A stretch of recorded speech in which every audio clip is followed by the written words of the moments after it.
Hello, everyone. Welcome to Symbaroum on Telling Tales. Oh, there's so much Symbaroum. We have done so much Symbaroum, and there is so much Symbaroum yet to go. And some of it is tonight. Okay, before I start bringing on the players for our wonderful dark fantasy campaign of Throne of Thorns, let's do the usual promo stuff. We are live on YouTube and Twitch these days. How exciting. On both of those streams, down below, you should find a big old description. And in that description is a number of things. There are links to our Discord, to our various websites, to our social media, to our Patreon, to our merch store. There's also a link now, kind of affiliate link with StreamYard. If you like the way we stream, why not have a click on that? And if you're interested in using StreamYard, sign up through our link. Then we get some cash, and so do you. A whole $10 off, I believe, on signing up. So there we go. That's our commercial spam for the day. We also run a bunch of actual plays. At the moment, on a weekly or fortnightly basis, Mondays is alternating between Warhammer and We Deal in Lead. Wednesdays is Symbaroum, and Thursdays has some fresh new actual play action on it, in that tomorrow, that being the 30th of May, we are going to be starting the Yellow King, a new long-form campaign of reality warping cosmic horror and alternate history, with this first arc set in Paris in 1895. We're very excited about it. I'm very excited about it. Hopefully the players are. Maybe some people out there are. That's all we can say at the moment. But yeah, if you want to tune in tomorrow on either YouTube or Twitch and catch the first stream, that would be awesome. Or hey, I don't judge you. If you want to catch it later at your own leisure on video, you do that too. I'm not going to sit here in judgment. So we also run one shots on a more or less monthly basis. I've been slacking off a little bit recently. The next one of those is going to be on the 9th of June, I think I'm correct in saying, which is a week on Sunday, and that's going to be us playing Cloud Empress for the first time, which is a lovely little kind of post-apocalyptic ecological fantasy indie TTRPG. So join us for that. Okay, let's start bringing on the players and doing recaps and things that are more interesting. We're going to start with Chris today. Chris is playing Steo, former town guard and infantryman turned not that. Instead, kind of sort of crusader against people going and mucking around in the forest is broadly what I'd say his personality trait is right now. Can we have some character art up first, Steo, please? Steo, hi. Tell us how Steo is, and feel free to do the old recap nonsense as well. Yeah, let's frame the story a bit, because I wanted to talk about Desaba the Old, by way of framing what we've been doing here, because it's largely her fault. So we have had a few dealings with this living saint of the Church of Praos, who turned up in Thistlehold completely under the covers, or over the covers, because she was hiding in basically a very fancy attic, and turned out to be kind of, the church up to that point had been like somewhat chaotic, kind of a subject of events rather than a leader of events. But after speaking to Desaba, Steo got the opinion that here was a fruit who really knew where their tile was, to coin the old phrase. So we've had bits and pieces of dealing with her over the time, and after our most recent jaunt in the forest, the party ended up in her employ as she decloaked and started a kind of proselytizing / sermon tour of not Alberator, Ambria. Northern Ambria. Northern Ambria. Alberator is the place we wrecked, and we're now in Ambria. And she's been going around the place doing stuff, but Steo, always of the opinion that there's more going on with her than has been let on, is suspicious about the fact that our tour seems to be terminating in Ravenna, a town in the west of Ambria that has a somewhat different relationship to the church than the other major cities, it seems, notwithstanding Temple Wall. But anyway, we arrived and we're kind of Sabin knows that we're kind of we've dealt with her on higher level issues before, and we were kind of very early on our approach to Ravenna taken aside and asked to go and catch up with Father Umbardo, her friend, and basically tell him that that she was arriving and that he was to hopefully catch up with them and start making their plans. Of course, we got to the town and found out he'd been burnt to death. And that was, as of today's episode, I think that was maybe 6.5 days ago. And we're now basically moonlighting, I suppose, as private investigators trying to work out what happened while not drawing very much attention to ourselves, which is not what you want this party to be doing. We're not sneaky party. No, definitely not. And all I'd add to that is that Umbardo's murder seems to have been part of a little trilogy of murders that ended with a similar death of a witch in Barbarian Town outside the walls of Ravenna, and that is what you're currently investigating and where we'll pick up. But before we pick up, let's bring on the other players. We'll start with John, I think. Yeah, we'll start with John. Hello, John. John plays Sir Arendar, last surviving noble of House Dar, although no one kind of treats him like a noble.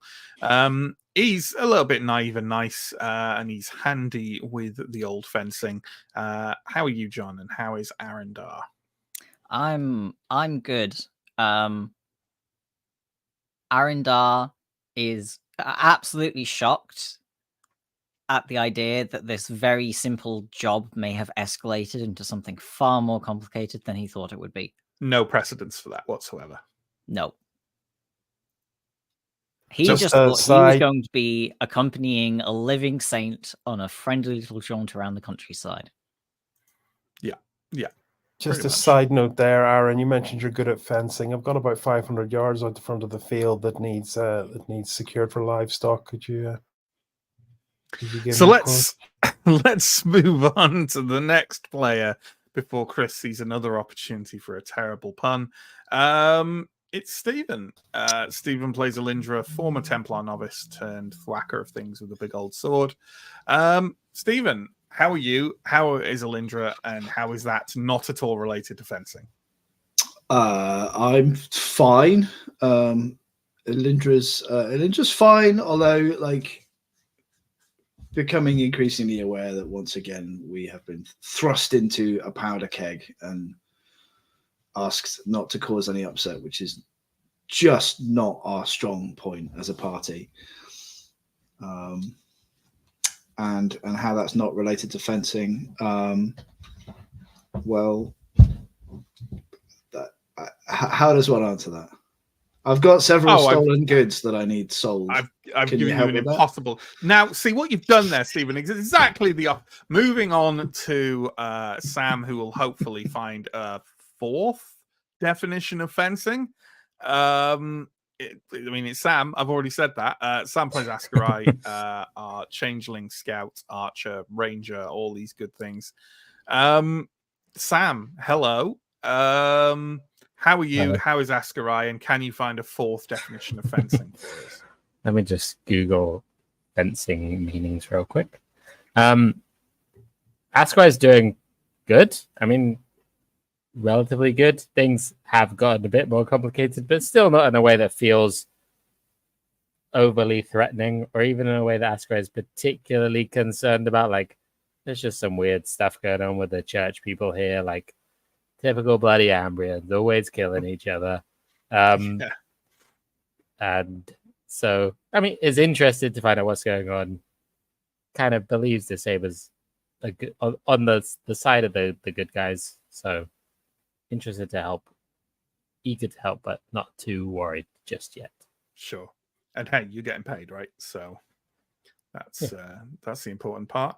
Okay, we will have Mike with us tonight, slightly unfortunately as Anton, which will necessitate a little bit of retconning because our first scene this evening was basically going to be Anton in his home. We're going to swap that over and we'll explain how in a second, and by that I mean right now. Essentially, we were going to start the session by interviewing, I suppose, the surviving sister, Yara, of the witch who was burnt in a similar manner to Father Umbardo. The only other character other than Anton who can speak this lady's language, whether that's necessary or not, you don't know. She might speak very good Ambrian. Is Steo. And also, Steo is the most experienced investigator of the group as a former city guard. So, out of everyone, it was felt that we put Chris on the spot the most. So there we go. And you know what? We're going to pick up right there, having just popped a little picture of the map of Ravenna up for everyone. But we don't really need it, so I will take that away. Steo. You enter the quite low, claustrophobic log building that the neighbor of the former witch lives in, and you find yourself, after blinking your eyes a couple of seconds, it's very bright and sunny outside. You find yourself in a very well appointed but very simple kind of shared living and cooking space. There are various kind of there's a pot bubbling over to the side alongside some kind of surfaces set out for preparing food. There is a chimney gap above that the steam and smoke is kind of roiling out of slowly. Over in the corner, you can see that there is a large sort of like a kind of it's not really a couch, it's more like a trestle thing slung with reeds, like a kind of combination bed and sitting piece of furniture that's quite simply made. There is a woman lying on that, kind of curled in a essentially curled into a fetal position, facing the wall.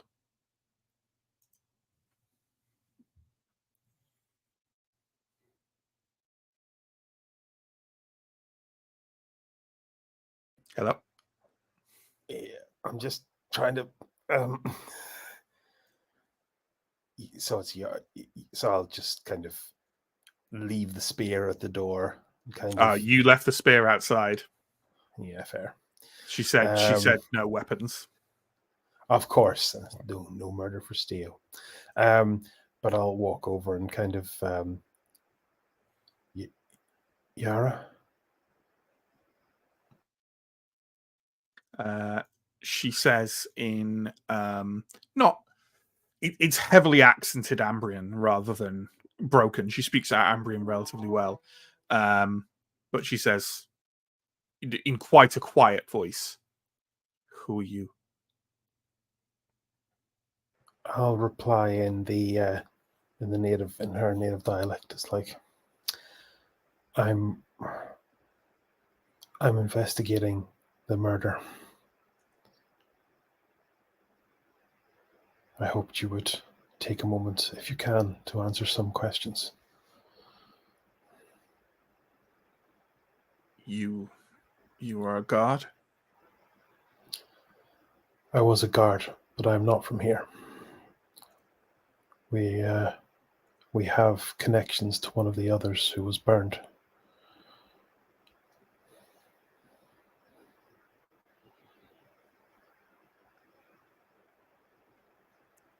How do you know that has anything to do with my brother?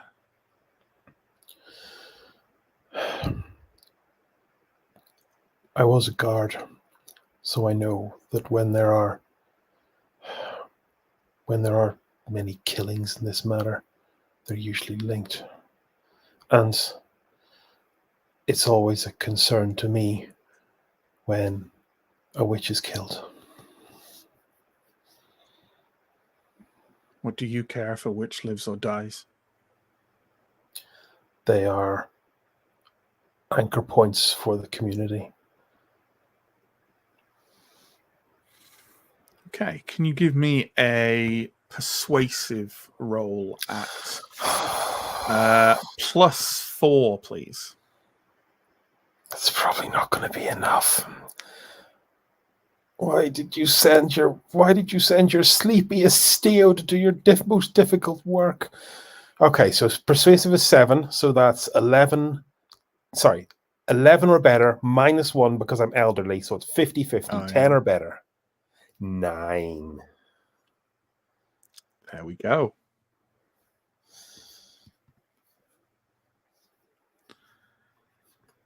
My brother, she's saying all this, by the way, further huddling between several layers of blankets, never moving or taking her eyes off the wall ahead of her. My brother, he was tortured and burned. That a stranger cares more than the guards of this town. They say that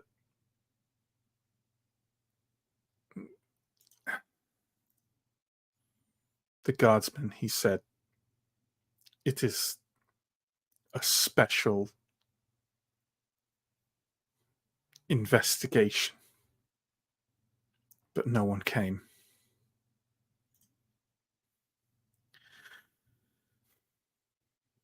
My brother, he was a witch, but he was so young. He had not been taught for long before our village was destroyed. It was huge, many-armed, made of ice and darkness. It devoured everything, everyone, except for us. So we fled here. He was decent. Everyone liked him. No one had any reason to hate him, let alone kill him. He offered services where he was needed, sometimes for money and sometimes just to help. Just labor most days, but he had some healing as well.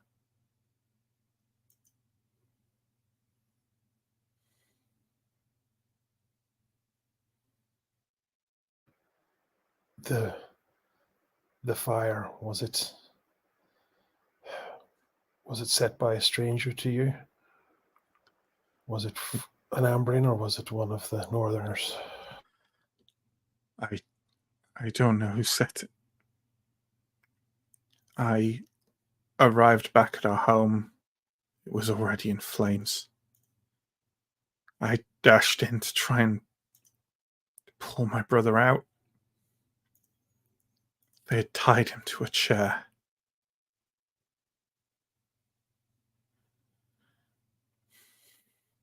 The fire looked like it had sprang from him. And when they pulled the body out later, they had hurt him.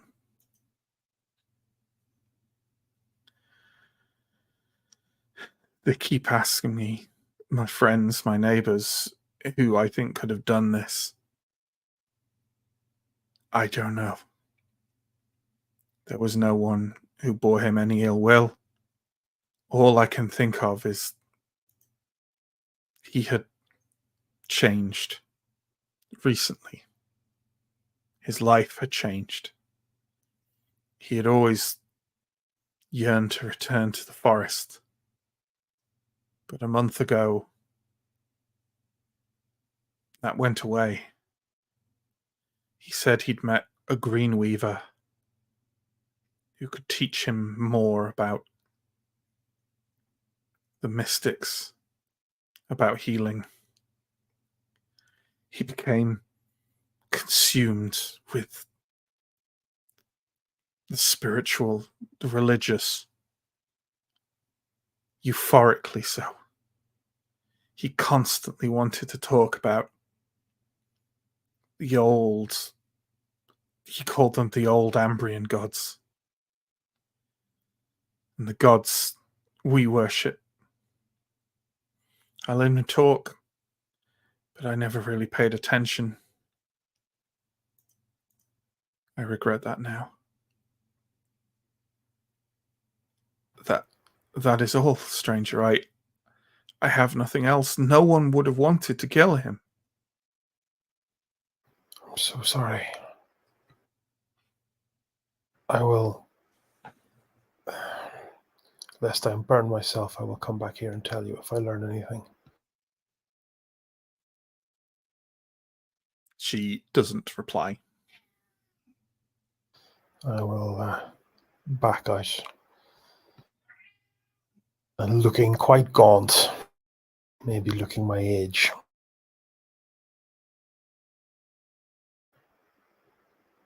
Okay, I think we better go for a walk.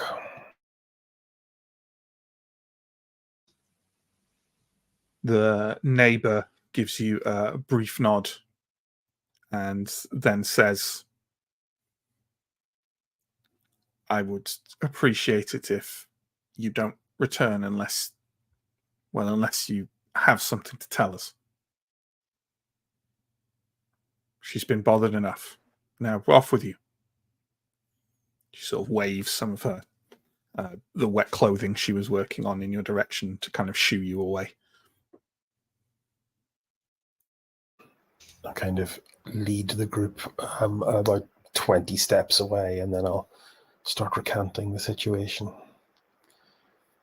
So their village was destroyed. They didn't come here as migrants. They came here as refugees. They were the only survivors. A creature of ice and darkness.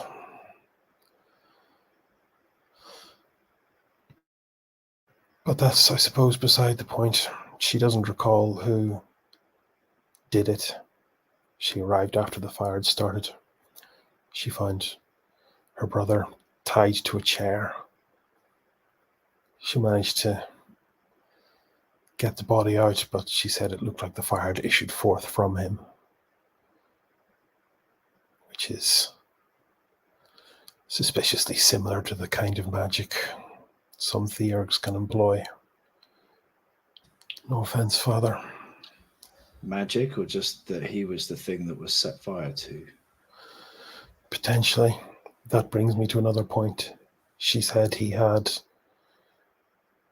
was doing meager and kind work for the weeks they were here, but recently had discovered a drive to find a green weaver, a higher healer who would teach him about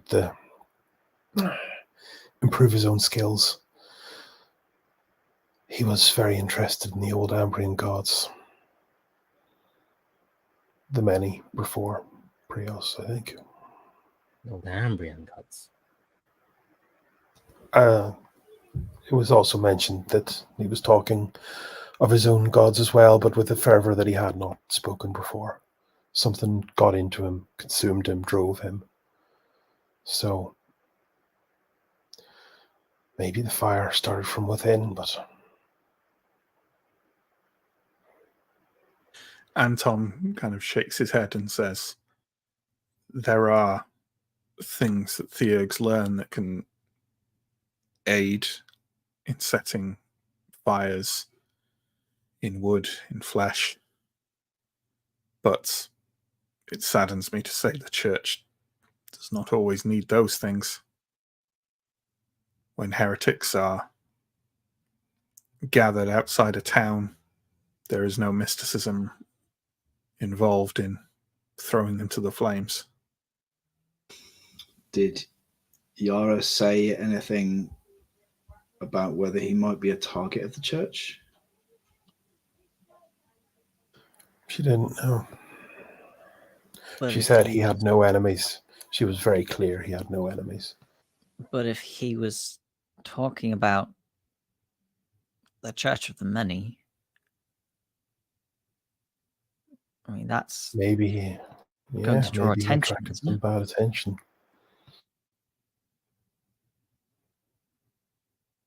I think the important thing to do is to try and learn as much about the other immolation and see if it matches as much as we can, matches the same pattern. Did you say a green weaver is another type of witch? I would say I'm that not- no. Yeah. You were about to give this essential answer, but just to inform it, like I think it's perfectly possible that various of you might have heard the term green weaver, especially Ascarai. Probably Ascarai and Anton would be the ones most familiar with it, but will confidently say that none of you know what a green weaver is. But it's maybe a term that Ascarai and Anton have heard in association with witchcraft. I will add that diegetically. Yeah, I've honestly not heard the term, but can infer that it is maybe a witch who specializes in healing, maybe a witch who specializes in the natural remedies. It's a strange turn of phrase, old Ambrian gods. Ambria is give or take as old as I am. Like, certainly in Alberator, in times in the past, there were more gods worshipped than Prios. And relatively recently, like 50 years ago, Prios was not the dominant god in Alberator. It was only the war against the Dark Lords that drove the ascendancy of the Church of Prios. I do think I get the sense in the setting that the erasure has been like quite recent, quite quick, and quite complete. Yes, very much so. Yes, you're absolutely correct. Yeah. I think the idea is it's about 45 years ago that the Church of Prios gained thorough dominance. But at the beginning of the war. But no Ambrians were in Ambria at that point, right? The Ambria did not exist. Yeah. Well, maybe he means the gods of. I don't know. I mean, there was that temple, perhaps. Temple that everyone thought was the temple to Prios, and those statues were not Prios. To be fair, what you were receiving from was a secondhand notion of. I just want to establish that, like, it doesn't necessarily mean she was making a precise theological point so much as she was generally discussing the kind of things her dead brother was talking about. Sure. Old Ambrian as opposed to old from the forest kind of just heading off that chicken in a cage because I could sense it building speed. Ascarai will say that I don't think all the clans have a good sense of the difference between Ambria and Alberator. I mean, of the places, but not of the people. all the people of all the barbarian clans really know is the Ambrians came over those mountains and fucked everyone up. And now they view them as either an enemy or an inconvenience or a new ally to do lots of trade with. Okay, so old gods worshipped by the people that currently occupy Ambria is a reasonable translation. Exactly. Okay. You would imagine that the overwhelming majority of clan folk do not know the word Alberator. Yeah, or care that much. Does the description of this creature that's destroyed this village ring any bells for a beast law roll? Yeah. Give me a beast law. Your beast law specialty is cultural beings, cultural, right? Yeah. You won't get any advantage. Doesn't sound very cultural. No, it's just a cunning roll. That's a 19. No, but I mean, I'll give you this for free without getting specifically. That just sounds like abominations come in all shapes and sizes, and some undescribable horror from the forest sounds like an abomination to you. Okay, fair. I don't know much about Greenweavers, but I do know that they're not common. If there's one here in town who's a healer, I mean, people tend to know healers. They're important parts of the community. Maybe we can track this person down. Potentially. It's not a bad idea, actually. But I think it might be strategically we might want to go and have a chat, much as it loads me to say it, with the investigator. Yeah, I think for a while we might want to take this inside the city walls. How many... I'm going to ask this out loud as Alindra, but like I have no idea how to answer it. How many witches do we think are here in Barbarian Town? like how common are witches among the general barbarian populace, and how many barbarians are here? It's an interesting question. You know, it's nothing I have a definitive answer for, but I would say that witches generally speaking represent the overwhelming majority of the mystics of the clan folk. And mystics, people with mystic abilities within Ambria, they're not like everywhere, but they're not that rare either. I mean, literally within our party, we have what, 2 of them? So technically speaking, Alindra has mystic abilities. So like, you would expect, for example, and this would be something obviously only Ascarai and maybe Anton would know, most villages of any kind of decent size will have at least one witch. So they're not that rare, but neither are they like fielding, you know, the Total War Symbaroum does not have units of witches. No, I suppose what I'm getting at is, like, given the size of Barbarian Town, if I was some vengeful person that wanted to go and strike out at a witch, like, how much choice is there? Because, like, Yarma's quite far from town, right? Like, he is. You'd have to imagine that if for some reason this isn't an area inhabited by clan folk where witches won't go, witches are notorious for their capricious, like having weird reasoning that you can't understand, weird motivations you can't understand. Assuming that this place isn't a non-witch place for some reason, you'd expect there to be a scattering of witches here. Certainly more than one. Someone going to burn down Yarma's house would have gone past the houses of probably a number of other witches. Yeah, although maybe as a young witch, he was particularly vulnerable. Like, you don't know. I think this captain is the right idea, and it also takes us into town where we're hoping to catch his speech later. So, in the right direction. I think we want to try to catch the captain earlier, because I imagine her day is only going to get busier. Yeah, I imagine I'll be doing the talking this time as well. You do it so well, Stu.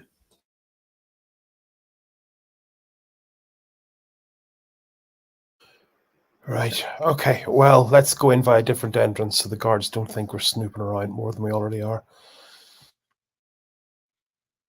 You can do that. Yeah. Let's pop the map up so we can have a look at how we would do that. Oh no, never mind. What am I doing? What's happening? Help! There we go. That's what I'm doing. Actually, no, that's what I'm doing. There we go. I'll get it right sooner or later. Okay. So as you can see, there are only a couple of gates into the kind of city of Ravenna. If you're going for the one you haven't gone in before, then it's that one further towards the top there. I can't really describe it very well, because remember, the north is the top left corner. So I guess they're northwest and northeast is the one that you haven't.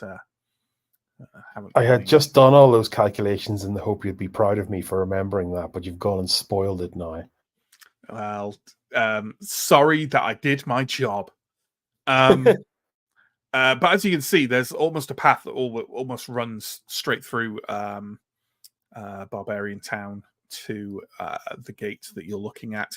And it leads you past kind of a number of places, including a scattering of those ruins I think I mentioned before that Barbarian Town seems to have several of popping up here and there. You walk past another inn called the Chieftain's Axe. And the closer you get to town, the more there are kind of like celebrants and people setting up for the festivities of the day. You're still pretty early in the morning, honestly. We've probably reached maybe like 10 o'clock or something like that, because this just hasn't taken that long. So you're still proceeding in. By the time you get to the gate, you can see that over to one side of the gate, there's like a raised platform where various Vajvod are carrying out kind of you're not sure if it's a practice or the actual performance, but they're carrying out kind of their famous stilt dance on top of that, and the extra height of the platform has them, quite far, maybe like 20 feet above you in the air, which is quite impressive and slightly dangerous looking, but they seem very certain of what they're doing. The guards are mainly focusing on this and just kind of waving everyone through, honestly. So, I mean, technically, you're in town already, right? Barbarian Town is part of Ravenna, so no one's really being examined too closely. But you head in and are within the walls. So I'll strike up a conversation with one of the guards, I suppose. That makes sense. Go ahead. My God, has anyone fallen over yet? Kind of gesturing at the stilt dancers. What? No, they're good at it. Look, they've been doing it. They were doing it all day yesterday as well. Won't get me up there. Yeah, rather them than me. Listen, we're trying to get a chance to have a chat with Captain Yalna. You want to talk to Yalna? What have you done? Yeah. We might be able to offer some help. Okay. Go to the headquarters and ask for her then. Do you know where the Octagon is? You do not know where the Octagon is. Is that the big place in the middle that's an octagon? No. That's the Oval Plaza. Get to the Oval Plaza. Right. Go southeast and you'll get to the Octagon. It's there. Okay, fair enough. It's not near any kind of triangle forum or anything like that. Just trying to work out how many shapes there are in this town. Oh. Never mind. Thank you. His attention gratefully returns to the stilt dancers. Right, so let's do it. Okay, you follow the guide given to you by the guard, and although getting through the town isn't kind of like the easiest traveling, just because it's so packed, you make your way to the Oval Plaza fairly easily. And then if we switch back to the map, you can see the Octagon further to the southeast of that there, again, adjusting for the actual cardinal directions. You can see a smaller kind of plaza there in an octagonal shape. That's the Octagon. Who'd have thought it? You find yourself there fairly swiftly. Let's have a look and see. There seem to be a number of things around the Octagon. One, you can very clearly see City Watch offices. You know it's the City Watch because there are literal dozen watchmen and women stood outside it. There seem to be a number of quite kind of fancy shops and taverns and various things around here. There's a place called the Crab and Shrimp that has exceedingly nice smell of roasted seafood coming out of it. There's kind of a master tailor nearby. And in general, in this kind of southeasterly part of the town, you have to say the buildings and the people have all seemed much more upmarket. And far more so comparably. I mean, upmarket in Thistlehold is a very relative term. Even kind of like Mayor Knight pitches the area where all the well-to-do and powerful of the town live, still has a kind of frontier edge about it. Not really that way in Revelia. This kind of like older town part, old town being very relative term for Revelia, as it is with most of Ambria, but a much more effort seems to be put into the buildings and the culture here, and you definitely get a sense that there are some extremely moneyed people here, and they are spending that money. But regardless, City Watch HQ is right there. Are the guards out front, like, are they guarding or are they on their smoke break kind of thing? They're loitering. They're loitering and chatting, but they also do seem to be keeping an eye on what's happening in the Octagon, because it's full of people and there are like various, itinerant performers and the like there, and they seem to be kind of keeping an eye on things, but also taking the opportunity to gather together and gossip or whatever. Do you think we Well- all ought to go, or should we be sending our most respectable foot forward? Let's just send Anton. Yeah, he'll let us know how it went in a bit. Look, I think you're getting your money's worth out of old Steo today, lads. I'll go with you, Steo. It seems it looked like the conversation with Yara may have taken something out of you. Yeah, it wasn't easy. Askrai, would you make yourself useful and see if you can find out any gossip on green weavers from the local tribesfolk, just in the local area? We'll be back in less than an hour, unless we're arrested. Okay, might not be the place for it, but can ask around.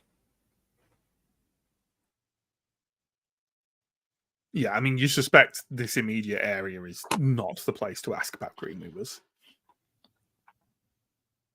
But yeah, do what you want. So is it just Steo and Aaron Dyer who are approaching the City Watch then? Is that the idea? I think so. Okay. Keeping it small, yeah. Okay.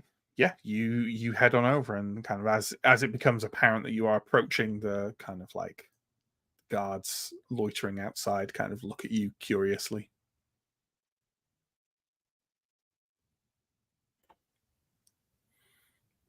Are they Good. engaging with us?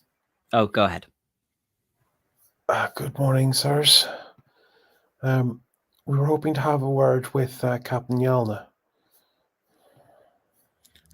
One of the guards women kind of like, who seems maybe, you don't, either she's more forthcoming or higher rank than the others, you're not sure, kind of leans forward a bit and says, why, what have you done? You're the second person to respond like that. I'm formerly Sergeant Steo of Thistlehold. We're here with a group who I'm not arrived sure we're yesterday. hiring. We're not really offering full time, but we are offering assistance for some of the current matters. All right, but if I get grilled over this, I'm blaming you. Is the captain not approachable? I'll go fetch the captain. She leans forward and kind of walks into the City Watch. And not too long later, maybe about a couple of minutes later, she comes out with presumably Captain Iolna. Captain Iolna is kind of, you know what? She's actually not too tall. She's maybe a little below average height. She's very slender. She has a long, very straight, very jet black hair, which is kind of tied in, kind of like not really braided, but kind of like God, what's the term? Like banded, but like sequentially. Oh, I used to what I mean? know. Yeah, I do know. but it's kept very tight and straight, but is quite far down her back. Her uniform is absolutely impeccable, and she has a very kind of like, I suppose, like a stern look on her face. No nonsense, perhaps, would also be another term for it. The guardswoman points in your direction, and Ialna walks up to you, and she probably only comes up to like the lower part of your chest, Theo, and she kind of looks up directly into your face and says, "You have business with me. What is it? Quick, I'm busy today." We're hoping to render some assistance in researching the murders, the 2 immolations and the 1 not immolation. And who are you? My name's Steo of the Thistlehold Guard. And why is a Thistlehold guardsman in Ravenna offering help with 2 immolations and another murder? Well, we have connections to one of the murdered parties. What connections do you have? Friend of a May friend. we speak privately?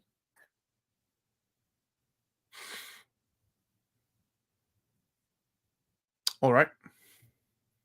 She kind of just turns and just walks into the city watch, not like waiting for you to follow her or indicating that you should. I'll follow along with a bit of a look at Steo. Steo knows this sort and is kind of not in his element, but is aware of the trouble he's in. As you kind of walk through the door, she calls over her shoulder, "Take their weapons. Can the beast be bound here, or is it going to shit everywhere?" I can send him outside. Yes, send him outside with those other friends. I'll tell Farron to go, waving broadly at Alindra and hoping that Farron goes in the right direction. The guards kind of within the door, basically kind of almost like in the reception area, you know, at the desk essentially, right? Take your weapons. One of them, they seem to be quite impressed with both of them, and sort of place them, you know, with some care on a large table near the doorway.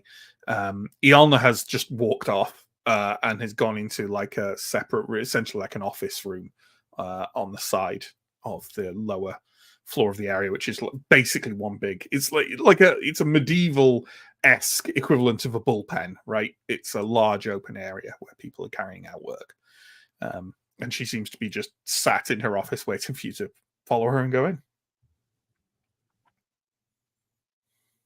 Let's do it. Yep. I will relinquish all 3 of my blades. Yeah. Are we're following her into her office, right? You may have already said that. 100%. Blanked that out for no reason. You walk in. There are a couple of kind of chairs in front of her desk. She has sort of taken a seat and kind of pushed it back a little bit, and has kind of like lifted up one of her legs onto a kind of a footstool next to her, and is kind of like sequentially kind of like, no, Steo used to be an infantryman. You'll be familiar with like the rough basics of physical therapy and massage and stuff, and like he's basically massaging her leg. All right, sit down.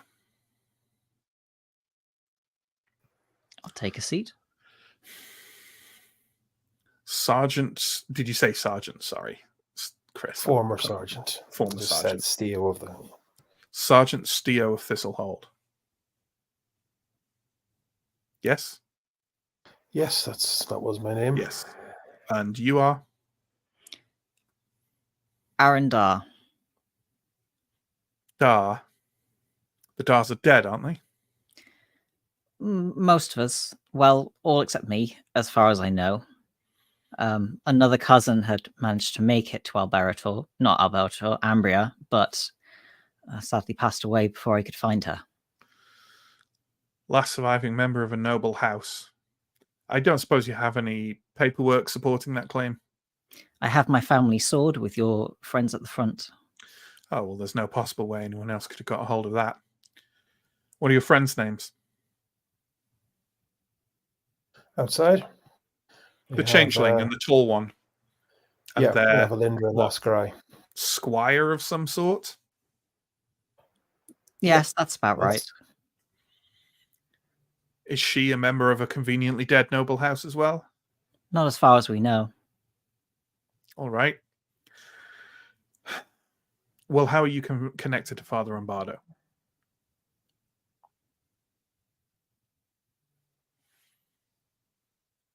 I'm assuming that's the connection. There, I guess she should have also asked after Father Anton. You have a priest in your company. Yeah. We were escorting a friend of Umbardo's to Ravinia. And this friend is? A member of the church. A member of the church, I understand. Which member of the church? All right. So you are friends with a member of the church who was friends with Father Umbardo. You arrived, found out Father Umbardo was dead, and quite naturally wished to join in the investigation because that is what Yes. normal people do. It's not what normal people do, but it is what we do.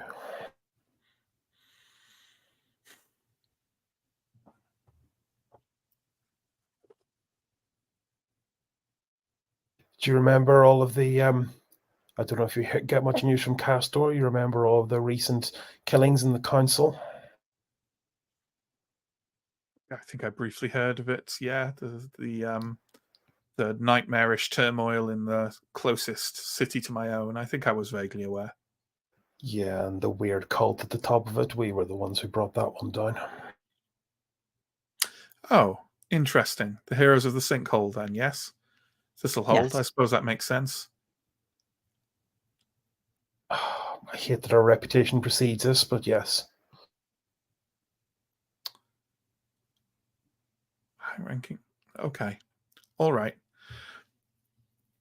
So, while I realize you may not particularly be about to answer this question, why does Desaber the Lightbringer care what happened to Father Umbardo?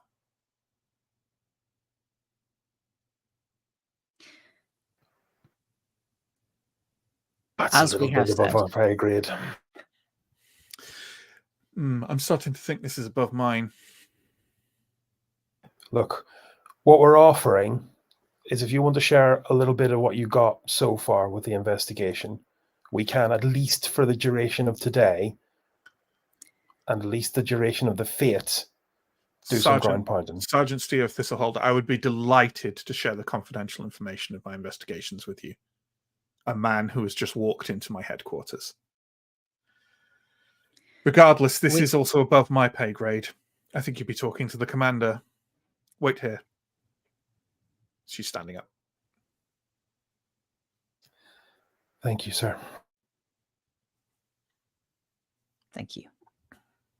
She walks out and a few minutes later arrives back saying, all right, stand up.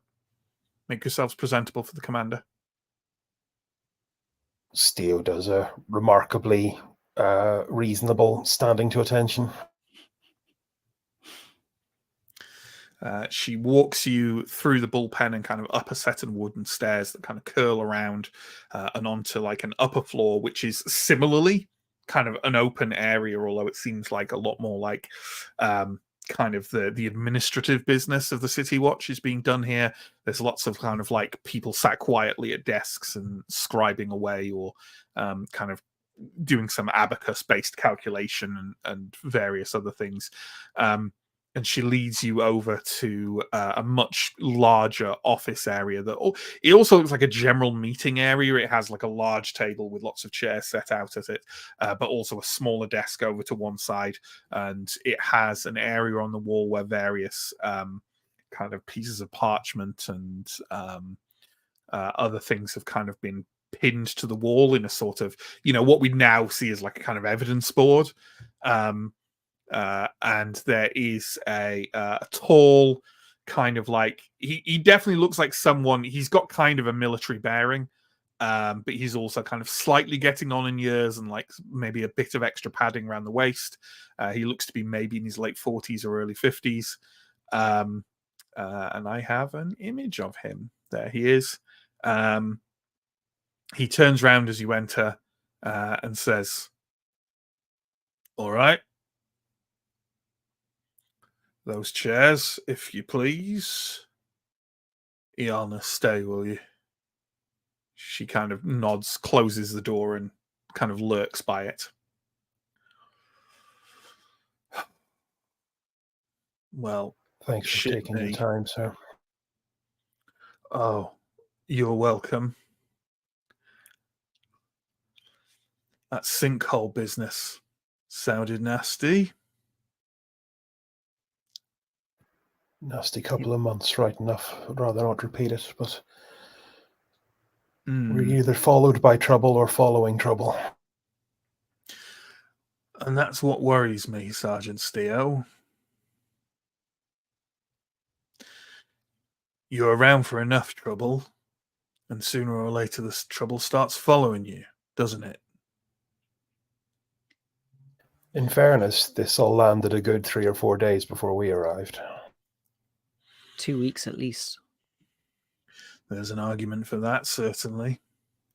He sits down at the large table you're sat at, and he kind of picks up. It's kind of a little odd device on the table, a sort of 2 wooden struts with kind of like zigzagging metal between them, just like backwards and forwards. He picks it up in one quite large hand and kind of squeezes it repeatedly and kind of winces as if it's causing him pain.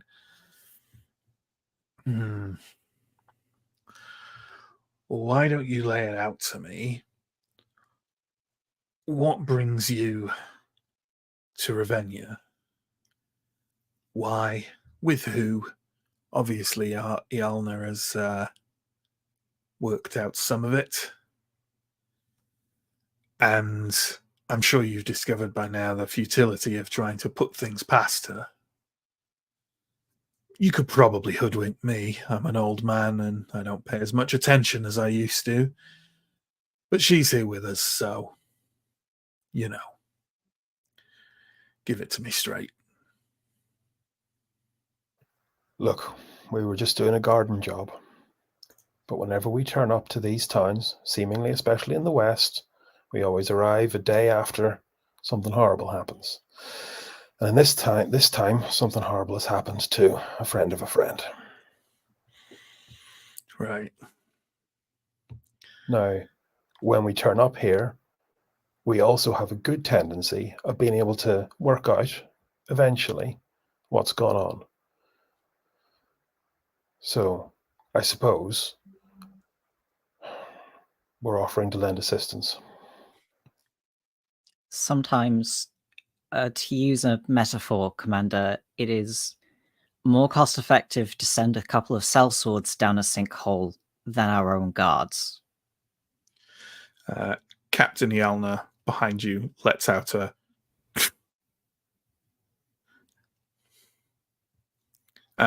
the commander looks up at her. He never introduced himself, right? Let's retcon that he did. He's called Commander Berlioz.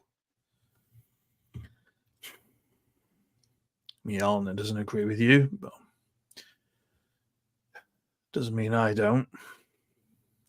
Let me tell you a story.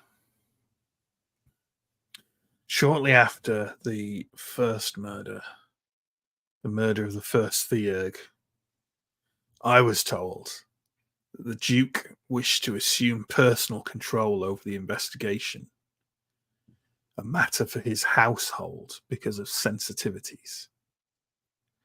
The City Watch was, in point of fact, ordered to stay out of it, or, more accurately, to be ready to assist his agents if called for. We have not been called for. I have not heard a single bloody thing about the progress of this investigation, and suspicions are beginning to rise. Now, I'm not saying that just because the Lightbringer hired you to hack down any transgressors against her person that you are trustworthy or reliable, but I am also starting to become irritated with the fact that 2 weeks after this gross act of criminality in my city, an act that may or may not have been followed by further acts, I still don't know the slightest fucking thing about what happened. I am, as you may be able to tell, keen to keep digging and hear more about the progress of this investigation, but I am prohibited from doing so myself. I am not prohibited from having a casual conversation with 2 sellswords here in my office, and maybe they do what they want with that. think I catch your meaning. Iolna says, well, I hope so.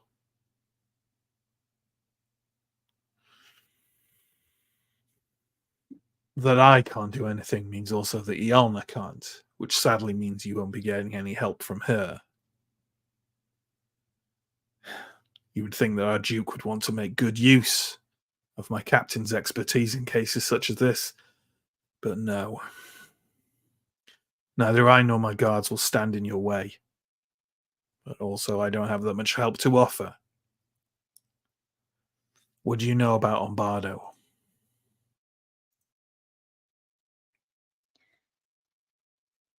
We know that his views on the church were sometimes in opposition to the majority. You could say that.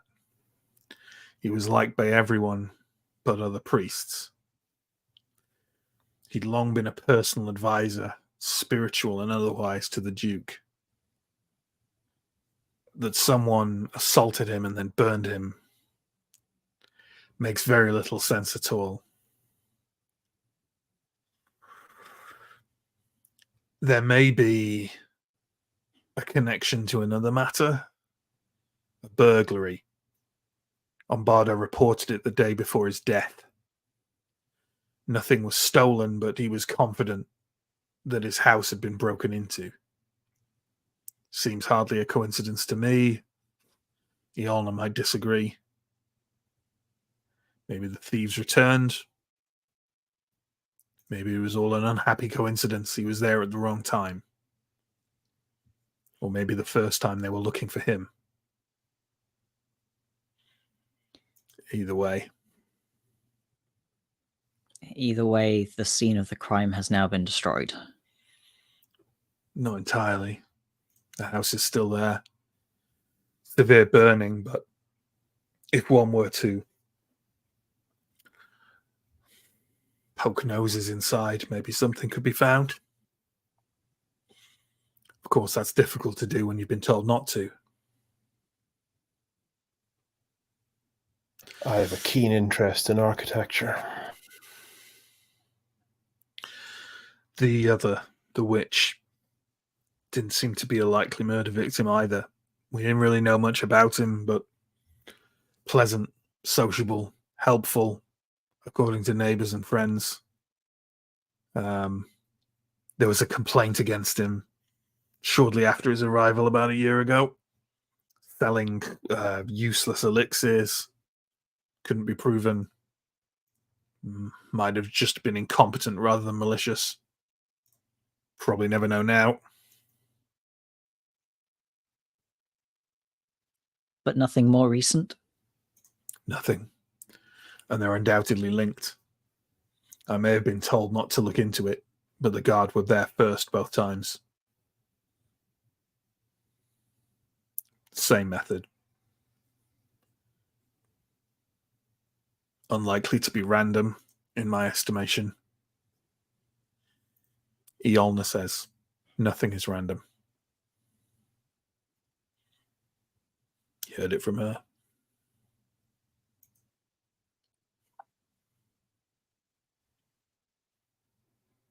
Well then.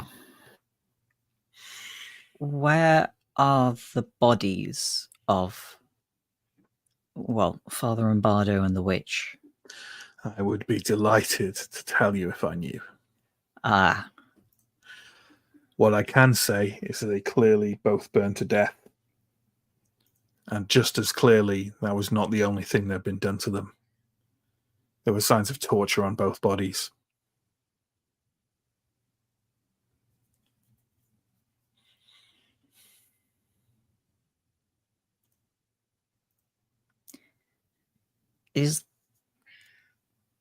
Are there any other parties that either of you are aware of that are definitely not officially investigating these matters? Not that I know of. The Duke's agents, whoever they are, I've seen no sign of them doing anything. the church? Well, the church is complicated, isn't it? Especially so now. Yes. That little incident also ended up on the Duke's table.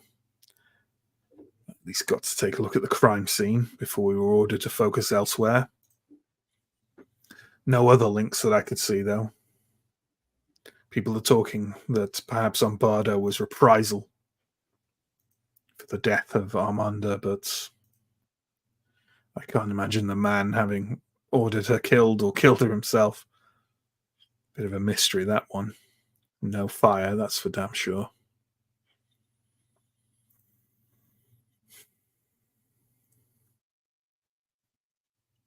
And the first Well, that's all. Theurgs, was it a clean death? I haven't seen a dirtier death, Oh. Sir Dar. She was found dead in her bedroom, the door and all the windows bolted from the inside.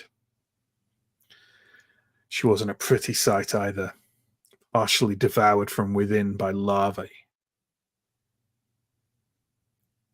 Oh.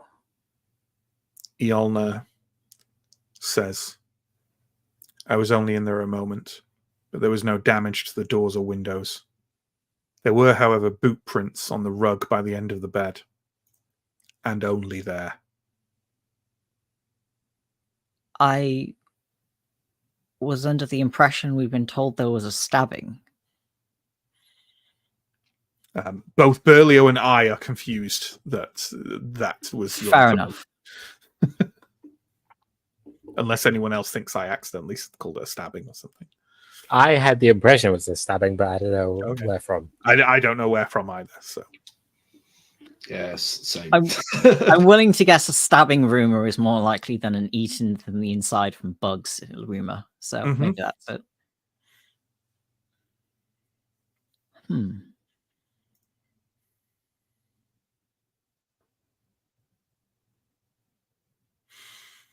is there anything else you would like to know about?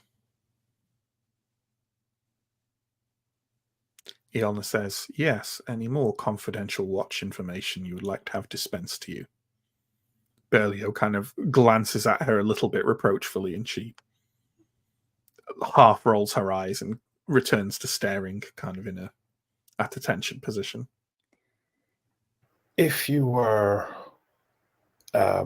wanting to chat to a friendly person in the church, is there anyone you'd recommend? I'd recommend Leandro, but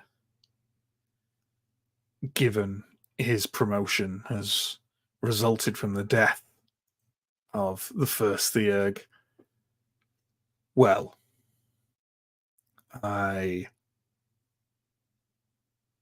he hasn't been seen for the last few days. Maybe he's in hiding. Maybe he's with the Duke's agents.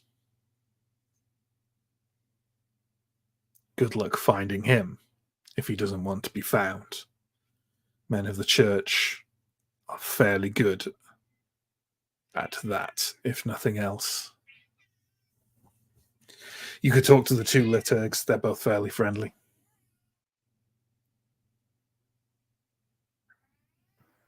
I think we have a nice plan for sightseeing. I Sardar? have one further question, and I turn in my seat and face Captain Yalna and say, if you were investigating, where would you go first?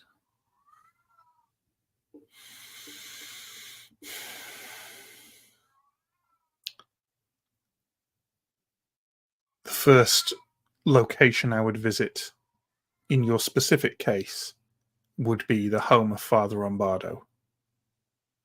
As the victim I was most familiar with, in your case, I would be confident that should anything be particularly awry or noticeable, I would have the highest chance of spotting it. However, And I realize only a certain amount can be expected of yourself. You, of course, presumably having no history in investigation. But I would not leave this building without asking the commander about any other recent history of burglary within Ravenna, since it is a connected matter that may result in a observable pattern. Don't take it to heart. She does that with everyone. She's very good at her job. She is very forthcoming, and I trust her guidance. Commander? And as if by magic, I happen to have the burglary report of the last month in Ravenna here on my desk. What a shocking coincidence should any of the Duke's agents turn up. He gives you kind of a brief smile and sort of licks his thumb and flips over the pages. 10 burglaries in the last month, including the one at Umbardo's house. In 5 cases, the culprits were caught, common thieves. In 3 of the unsolved, only loose valuables were stolen, probably unrelated. There are another 2. 3 weeks ago, the trading house Galea reported a burglary. Nothing was stolen. The only things touched were accounting ledgers. Maybe studied or copied. And then, late yesterday, the clan Vajvod envoy, she's called Mulgara, the daughter of Chieftain Zoltar, reported that the office wing of her embassy had been robbed of valuables and the archives searched. No easy matter. The embassy is on the mound, close to the palace. A tricky job, and not one done casually, lest one want a Vajvod axe in the skull.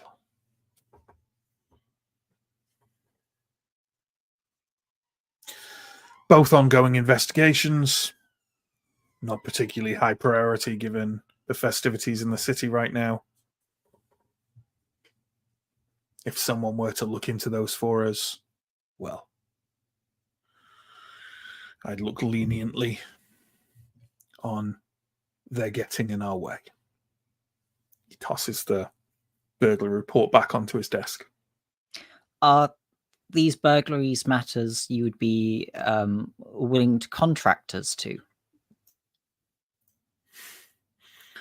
If you're being paid by Disable the Lightbringer, you're pushing it if you're asking for coin, young man. I meant more for gaining entrance, sir. Oh, no. Understandable. I have been ordered not to investigate this. Giving you a Burglaries. writ of safe conduct or any kind of official document would mean I was investigating this, which I am not. I am merely sharing information with concerned individuals. We Why do you always told end up having to do the sneaky stuff? specifically not to investigate the burglaries as well. No, Ah, but there was a burglary. Perhaps they are linked. I do not have time to investigate these now. And you are curious about these things in relation to the other things. Let's not complicate this. We would be understandable. grateful to hear of anything you uncover. As upstanding citizens, I'm sure we should report our findings to the guards. I'd hope so. All right, gentlemen. Yep, let's get some sightseeing done, Sardar. I'm looking forward to the Duke's speech.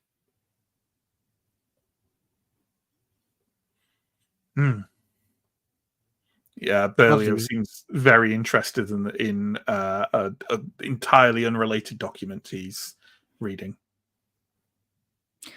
I'll stand up from the desk, give him a a quick bow.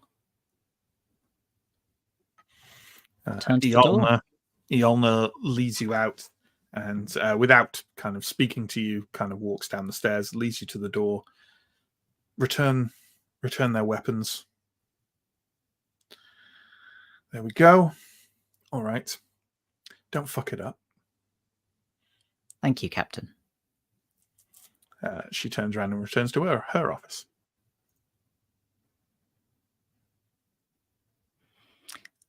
Let's go find my cat, Stio. You got it, boss. Okay.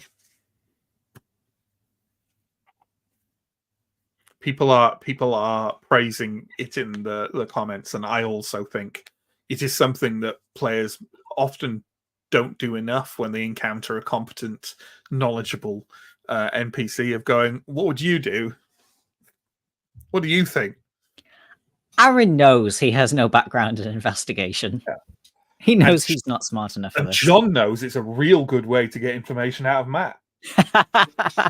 Just decades of tabletop roleplay, and it has never occurred to me to ask that question before. It's just, what have I been doing with my life?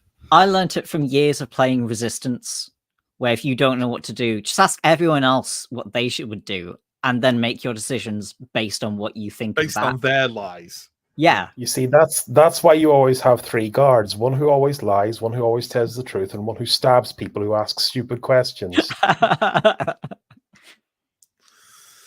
All credit to Randall Monroe for that one. Yes, you rejoin your friends outside. Again, probably didn't take too long, maybe 20 minutes, half an hour. Yeah, I imagine we were just watching the world go by in the Octagon, right? Yeah, there was talk of Ascarai going and finding out intense information about Greenweavers, but did you bother doing that? That would almost definitely entail a trip back to Barbarian Town. I think Ascarai's... These rich Ambrians will not know what a Greenweaver is. Maybe an Ordo, if you can find an Ordo magic person. It's a wonderful type of Wicca, isn't it? I think the only way we might have attempted that is if we're not here when they come back. Like if we've just walked off to out of town, but I think it's fair to say if we got Farron, maybe we'll just hang about. Yeah, I think I get the feeling that collectively our instinct would be just to not try to do that. Yeah, here in this place. Yeah, I mean, to be fair, I don't think it was a plan you had yourself. It was something that Steele randomly ordered you to do. So, like, requested, not ordered. But yeah, they probably spend the time going to buy some like random bits of meat for Farron to keep him happy while Farron's away. Sure. Then you return to a Farron happily chewing something, which is making the greyish white fur around his muzzle more pinkish. How'd it go? Pretty good. Let's go for a walk. Yes. Somewhere either very quiet or very, very loud. I mean, most of the Octagon is loud, so you can definitely find a place there where it would be difficult to overhear. You know, it's chaotic enough to inspire the kind of atmosphere you want. Let's say there are some musicians, some like Ambry musicians. They look like they're from Inderos. They're dressed in a very Inderosy, fashionable style, and they're playing kind of a mixture of kind of like they've got all kinds of instruments. They've got brass, they've got woodwind, they've got sort of a kind of percussive sort of what's a more old-fashioned version of a xylophone, Chris? Holy God. What is that? No. Yeah, there's a specific thing. What is it that Dead can dance? Is it a zither? Yes. That kind of thing. You know what I mean? Oh, yeah, with the tappy things where you do the thing. You have very long, thin, striking things for it. And you're right, Dead can dance to use it randomly. Random reference. Yes. Anyway, that is what they're playing. Carry on. Sorry. Percussion. Well, looks like we are on good enough terms with the guard. They're not going to get in our way because they're not allowed to investigate this. Oh, The Duke has put an embargo on it. I thought the Duke was friends with Ambardo. Surely he'd want it to be well investigated. He may be having it investigated himself.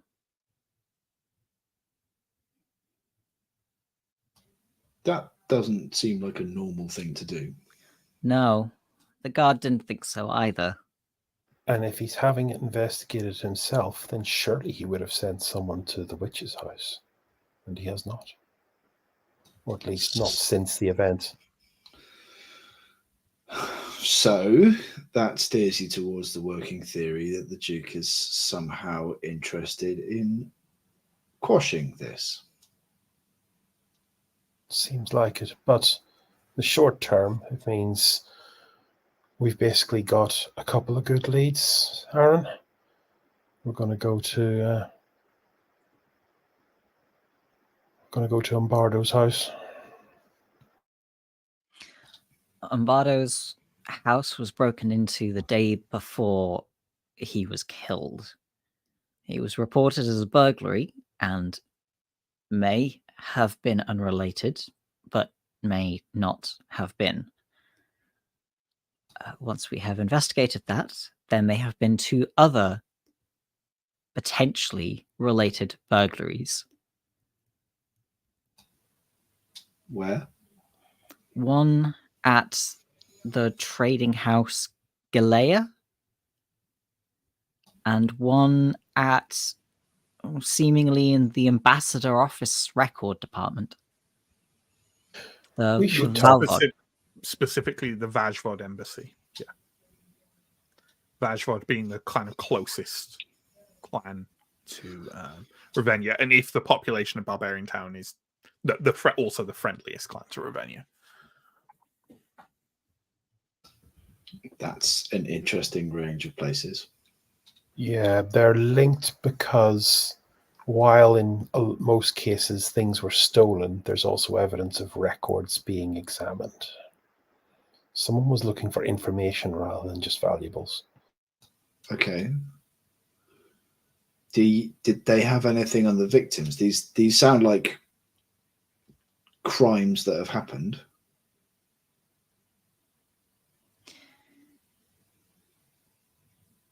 I believe the official policy is that the guard are currently too busy to investigate. Okay, so they don't know anything about the victims or the circumstances of. I mean, the victims is the trading house and the Vajvod embassy. No, I mean the murder victims. Oh, I see. Well, no. Here's the thing that popped up: of the 3 victims, 2 immolations. The other one wasn't a stabbing. It was I believe, sorcery. Or some kind of parasite? Anton, I'm remembering now, some of the clansfolk could invoke very nasty things inside his stomach. I think they hit me with it once. I was going to say. Anton nods, and I'm just going to double check something here with the particular mystic ability that we're talking about, whose name I have forgotten, but there we are. Yes. He nods and says, yes, the Ordo Magica, I believe, refers to the particular mystic discipline as a larvae boil. It is certainly practiced by sorcerers, but also, it has to be said, by witches.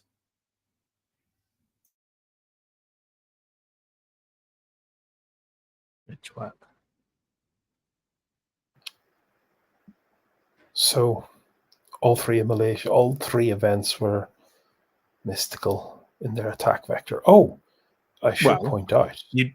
Fire isn't necessarily mystical, as Anton was at pains to point out. Yeah, true. I should also point out that the this murder in the bedchamber was locked and bolted. The assailant arrived in the room, left footsteps at the foot of the bed, and disappeared again, seemingly without causing any disruption. Now, Can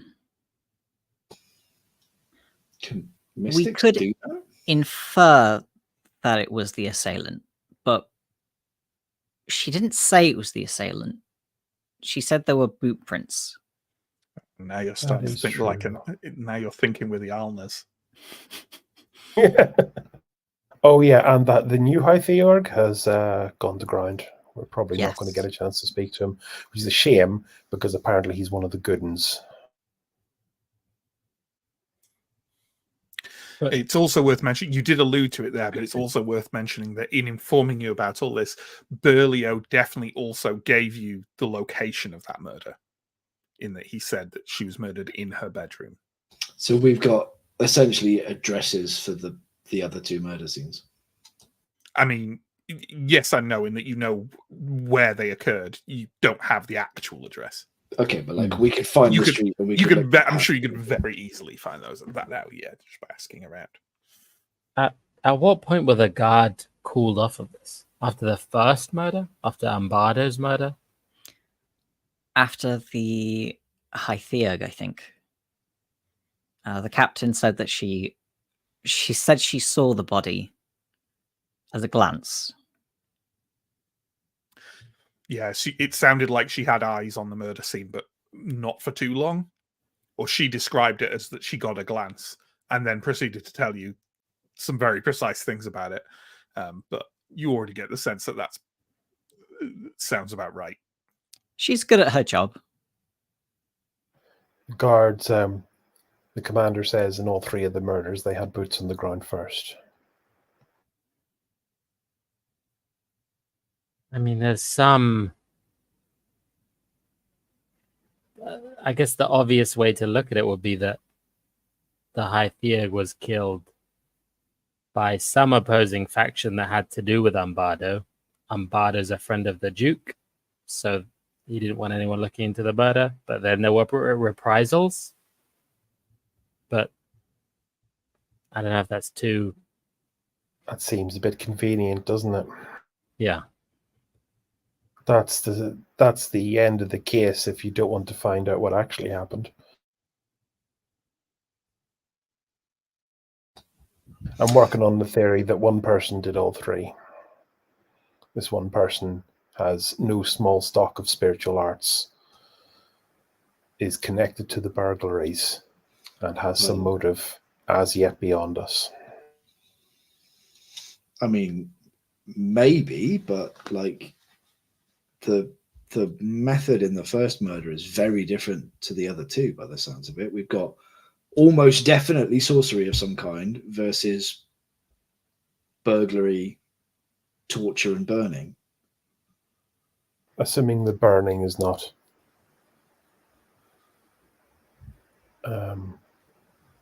mystically invoked.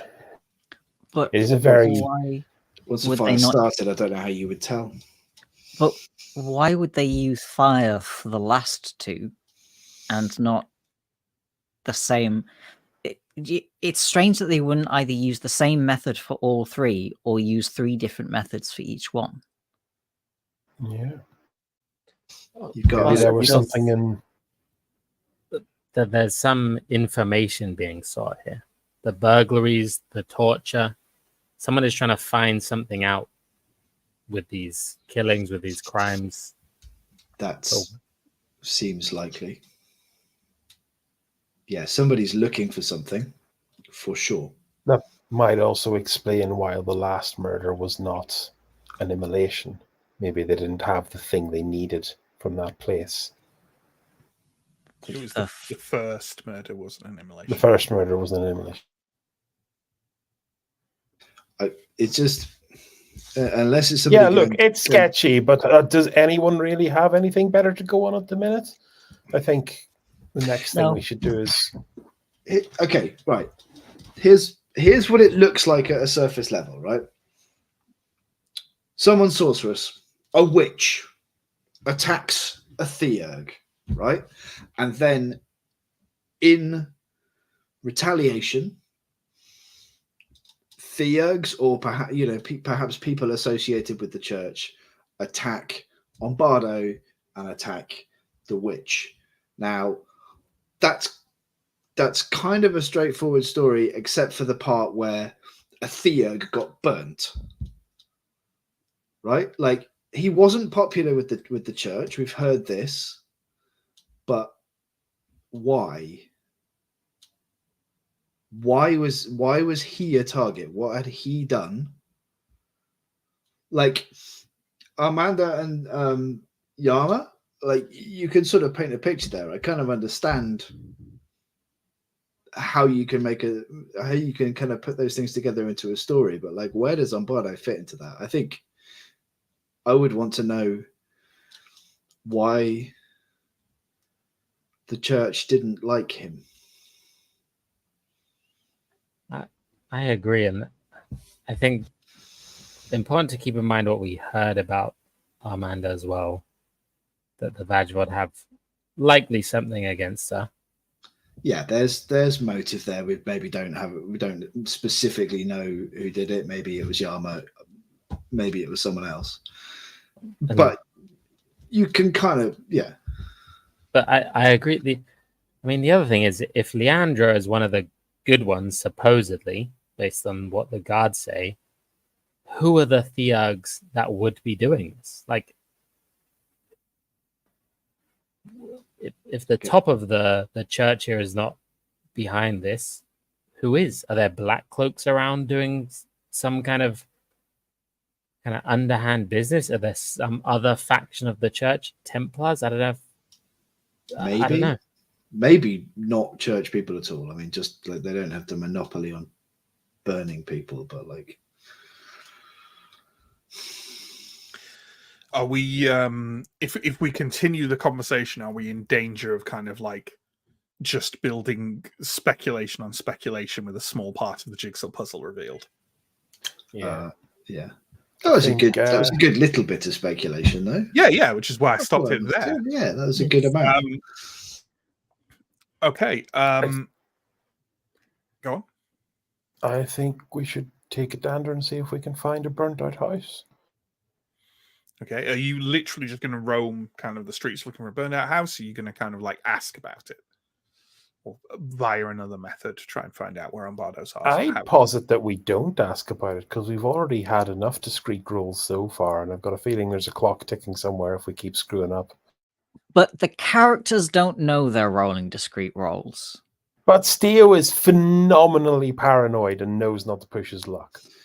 But we did we get a vague directions to where Umbardo's house is? I don't remember anyone having told you where Umbardo's house is. Okay. Saber might know. We could ask to Saber. If she's been here before. If.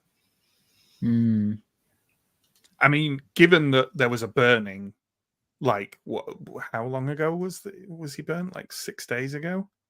Yeah. Yes. You'd imagine most people in the city would know where it was. But yeah, I guess if you're trying to be, maybe we just need to find somebody who doesn't look very important. Any suggestions? I don't think we want to just wander around. It's quite a big city. It could take us all day, and it feels like a waste of time. At the risk of beating Steo to it,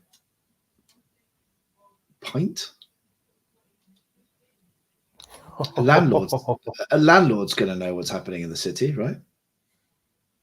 You are very near the, as I said, the very pleasant smelling crab and shrimp. This place smells good, but I'm getting salons of Symbaroum energy off it. Let's give it a go. Oh, Christ, no. No, this is incredibly more at market than the Salons of Symbaroum by a shockingly huge degree. No, definitely not. That's definitely not the impression you get as you kind of approach the place. I could get the feeling that, like, maybe this could be the sort of place that the Salon of Symbaroums tries to pretend it might be until you actually step inside. Okay. No, not even vaguely close.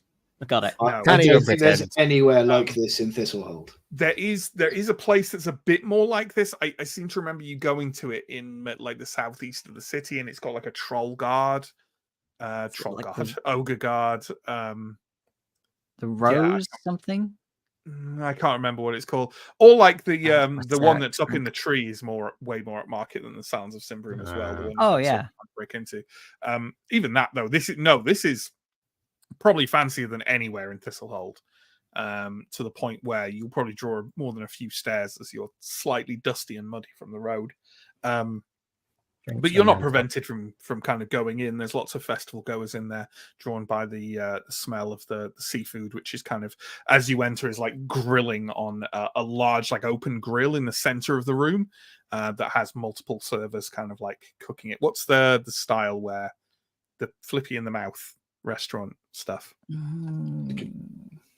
Where teppanyaki. Teppanyaki. Yes. For some reason, the word hibachi is entering my. That is another version of it, I think. Okay. I think maybe. Like it's like that, but without the flipping. They're just kind of like cooking all the food, and then people hand over, coins, and then they you get the food. Is anyone going to partake of it? It's quite pricey, but you've got money. I'm on holiday. I'm going to have some posh seafood. Thousands of miles from the ocean. What could go wrong? It's not thousands of miles, but sure. It will probably be, your knowledge of wider geography is probably fairly vague, but there is an ocean to the east, like past the Ravens, that was a continuation of the ocean on the east coast of Alberator. That is presumably where people get their seafood from through trade over the Ravens. Over a mountain range. Over a mountain range. This is fine. Yeah. It's fine. History is replete with trade through passes of mountain ranges. I think it's the seafood that people are questioning. But you get ice and mountains. I'm still going to buy it. It's cold off a mountain. Sure, the seafood is. If you think that frozen goods can't be transported in a pre-modern era, I have a lot to tell you about the habits of the rich in the pre-modern era. Fair. Also, I imagine we've got like limited understanding of biology as it relates to things like.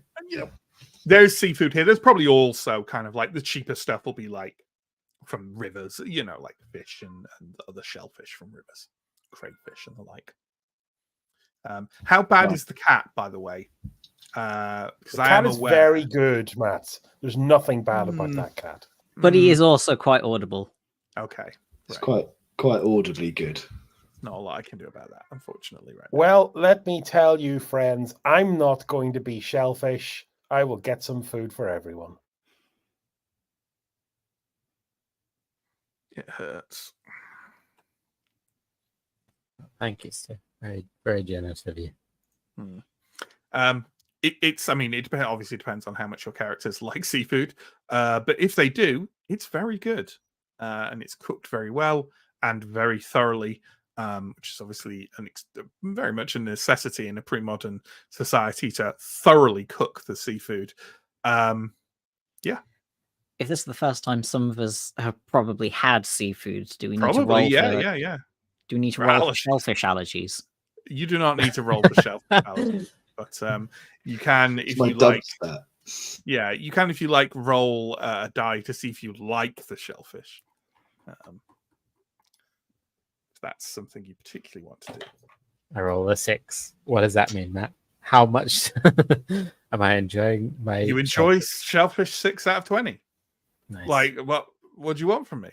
But it's Symbaroum, so it's inverse, right? So it's just quite a lot. I rolled a 5, so I enjoy it slightly more than you. It's the 6th nicest food you've ever had. Category of food. I'd say this is in assuming you've only had 20 different kinds of food. Yes. I rolled a 16, so I think Arendar likes seafood exactly as much as I do. Fair enough. I'm going to employ player fate and just enjoy my goddamn fish. I mean, you're a former infantryman. You'll enjoy anything edible, I think. Yeah, it contains a lot of protein. It's good. Okay, yeah, you are eating this delicious and or not delicious food, depending on preference. Yeah, who's gonna grill the server for some information? Yeah, I can do it too. See how bad You're it is. coming to hell with me, Matt.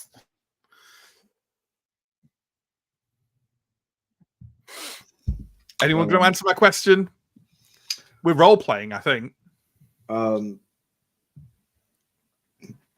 looking around to the more social characters to see if they're going to do it, but if not, then sure. And spend the whole morning talking to people. I guess it's Elindra. Yeah. Okay, how are you handling it? So start kind of innocuous, I guess. Like, so you've been busy in the run up to the speech? Yeah, very, very, very busy. Did you want more? I'm good with this, thanks. I just I was just wondering. I'd heard of some unpleasant business around in the last kind of week or so. I just wondered if that had impacted you in any way. Well, you could say unpleasant. Yeah, no, not really. Just some priest and then some barbarian out in Barbarian Town. Oh, and I suppose the first Theurg, though. Lots of people aren't going to be missing her. Really? Why not? I shouldn't gossip about it. I'm sure she's in Prios's arms. I'm sure. So what was that about burning? Was that nearby? The priest. The priest? Not too near. I think he lived.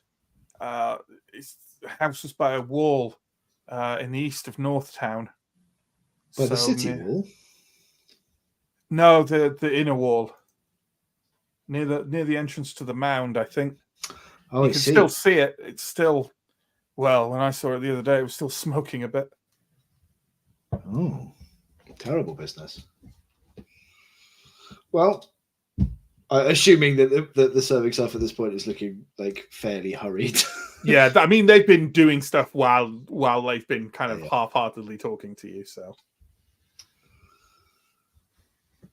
okay, well, I hope business is good. The food is delicious. Thank you. Do you want more? Sure. Okay. You hand over a little bit more food for a, let's say an oyster. Okay. That is about the limit of Elindra's ability to like extract information from like a harassed serving staff. Yeah, that's fair. I was hoping for bored pub landlord, but like, you know. No, absolutely. Oh my god, cat, stop. This is what I get, by the way. Normally, when I stream, I have spent all day in the streaming room to get him used to the notion that I am streaming and not in his favorite chair, being his favorite chair while in my favorite chair. But today I couldn't for various reasons. So now he's insane. Yeah, there we go.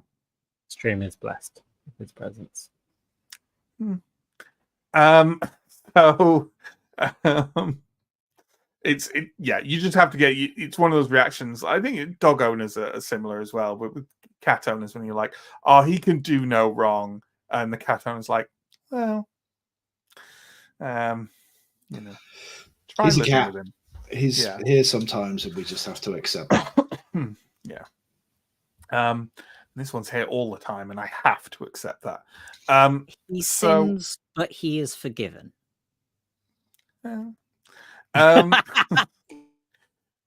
God might forgive him, but I won't. So,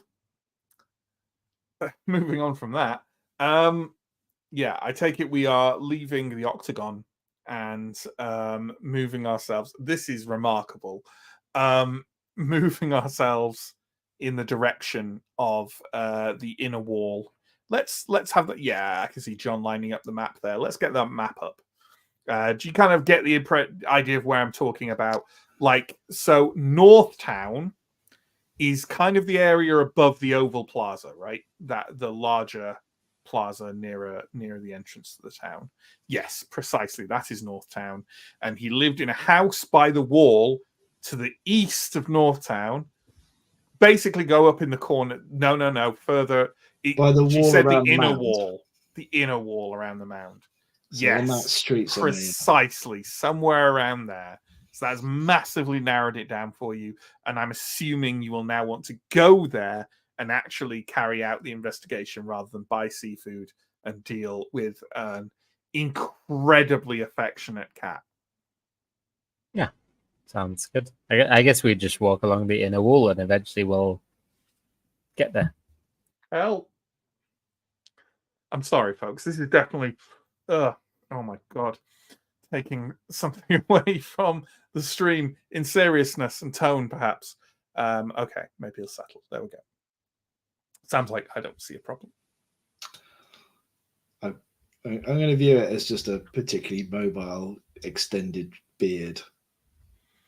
Sure, a beard that just wipes the beard's saliva all over my lips. Yeah, sure. Yeah, beard. Yeah, standard beard, obviously. Well, my beard Standard does. beard behavior. Standard beard behavior. Anyway, let's crack on. So, yeah, you head over there. Are you just kind of heading there straight from the Octagon? I assume there's no distracting things once you leave the Crab and Shrimp. Yeah, you find yourself, you walk there via the gates in front of the mound. And you know what? As you do so, why don't we have a vigilant roll from everyone, please?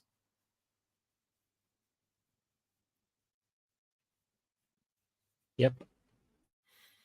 Okay. Thumbs up for anyone else who made it.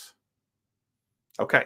In that case, Elindra and Askarai, it's you two who notice this. Of course, you can point it out to Aaron, Darren, Theo, or just carry on.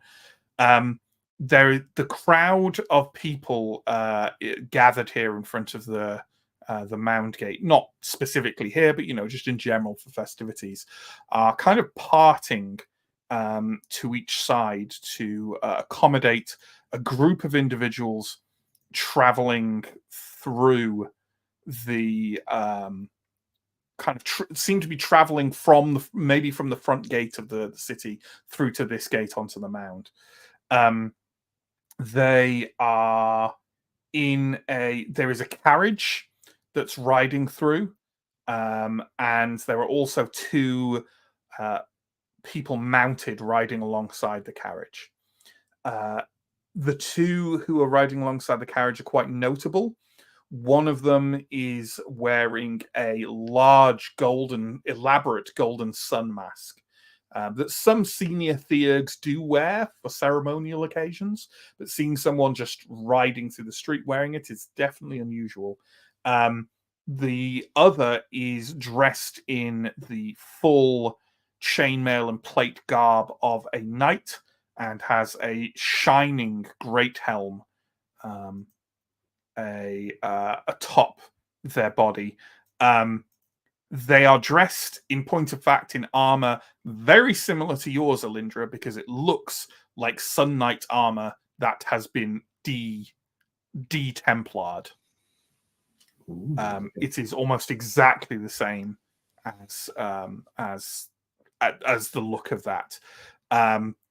In addition to which, there is heraldry, not exactly heraldry. It doesn't look like noble heraldry, but kind of like a symbol, like on the side of the horse barding and also the side of the carriage, which I would like everyone in the group to roll cunning to recognize. I will give you, Elindra, +4 on the roll.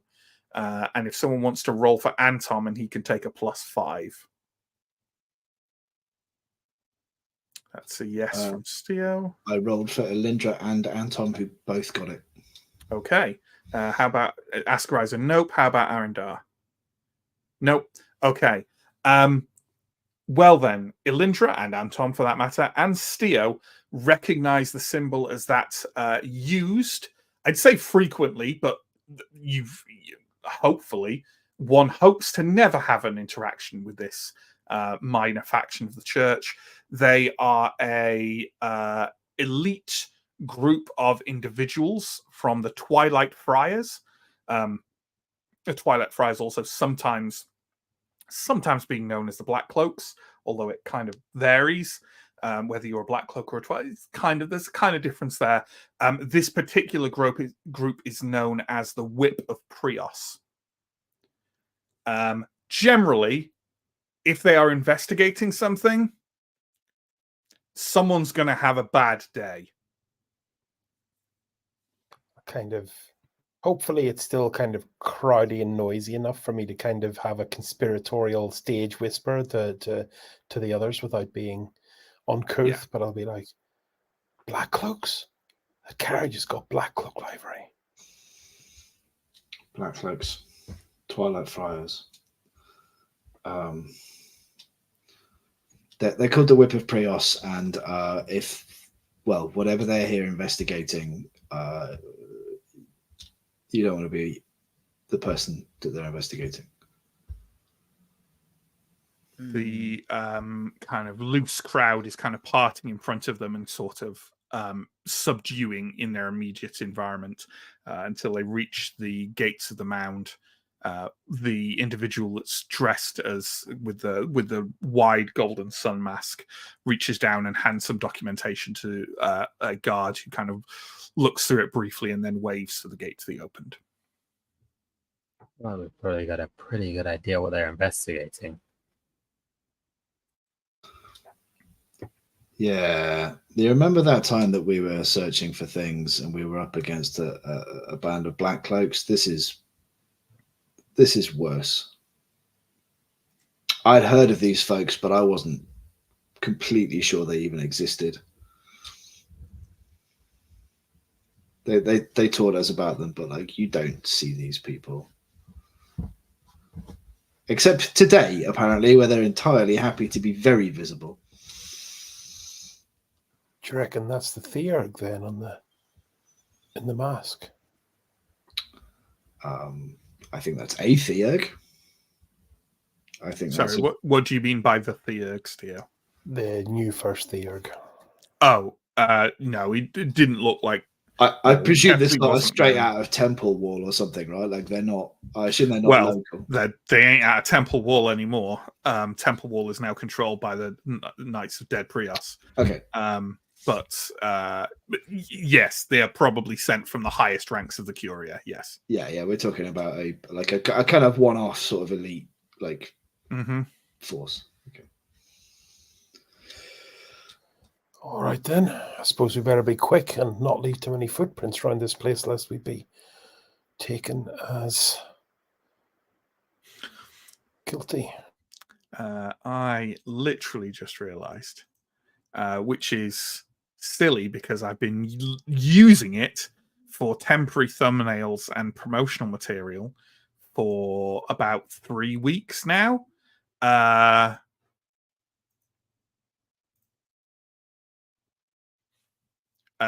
is the Whip of Prios. Cool. So that's the guy who's going to go with the hell. Yeah, and the carriage behind them. Okay, and that's like a covered carriage. We can't see what's in it, right? Correct. Does Anton have any other knowledge about what the guy in the mask might be? Just one of the guys or some particular person? He shakes his head and says, "There are more than a few among the Curia who would wear a mask of that type, generally high-ranking. If they are a part of the Whip of Prios, I doubt we would have heard of them. And I doubt we would wish to. Okay, fair. I agree with you. We should investigate this place as soon and as quickly as possible. Okay. You move on from the gates in front of the mound then and walk kind of along that inner wall towards the northeast. And before very long, you catch sight of what you suspect to be the place you're looking for. It's located near the wall. It's a narrow 2-story building. It is blackened all around the partially destroyed door. Kind of the framework of it is at least partly turned to charcoal. It is a burnt house. It is not. It's definitely less burnt than the witch's house. You'd imagine that's because it's larger and because it's in the city. Presumably, people did quite desperately try to put the fire out as quickly as possible, and seem to have quite succeeded in doing so. We shouldn't take too long, and we should try not to disturb too much. Is there anybody out here in the street that is going to take any particular interest in us just quickly stepping inside? I mean, you can't know for certain, but people don't seem to be paying. Look, there's a couple of curious glances at the house as people walk past, but like no one's kind of like seems to be watching it or anything like that. People seem to be concerned with going about their business. I'm going to go with the approach of just looking very confidently like we're supposed to be here. Like no pause, no hesitation, just we're going in there. That's where our business is. Yeah, no, sure. That seems to work. Okay, if Elindra is just gonna, as I say, the door is partially burnt, and you can just open it. Like there's no latch or lock on it anymore. And you enter into a kind of single room on the bottom floor.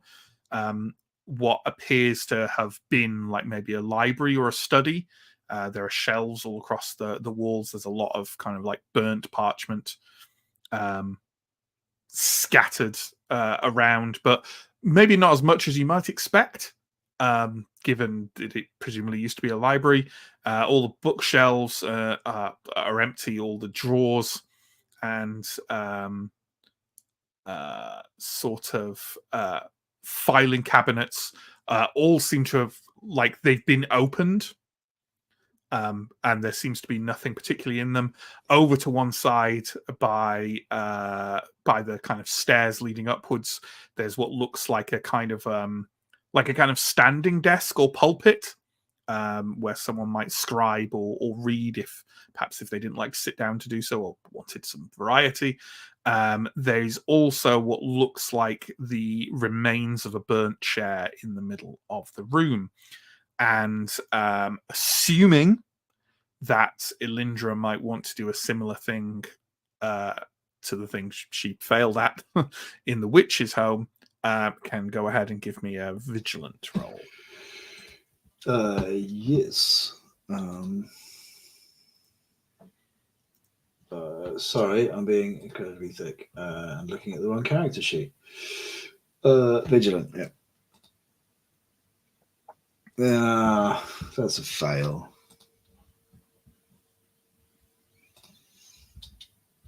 Yeah, and I'm not spending XP on that. Okay.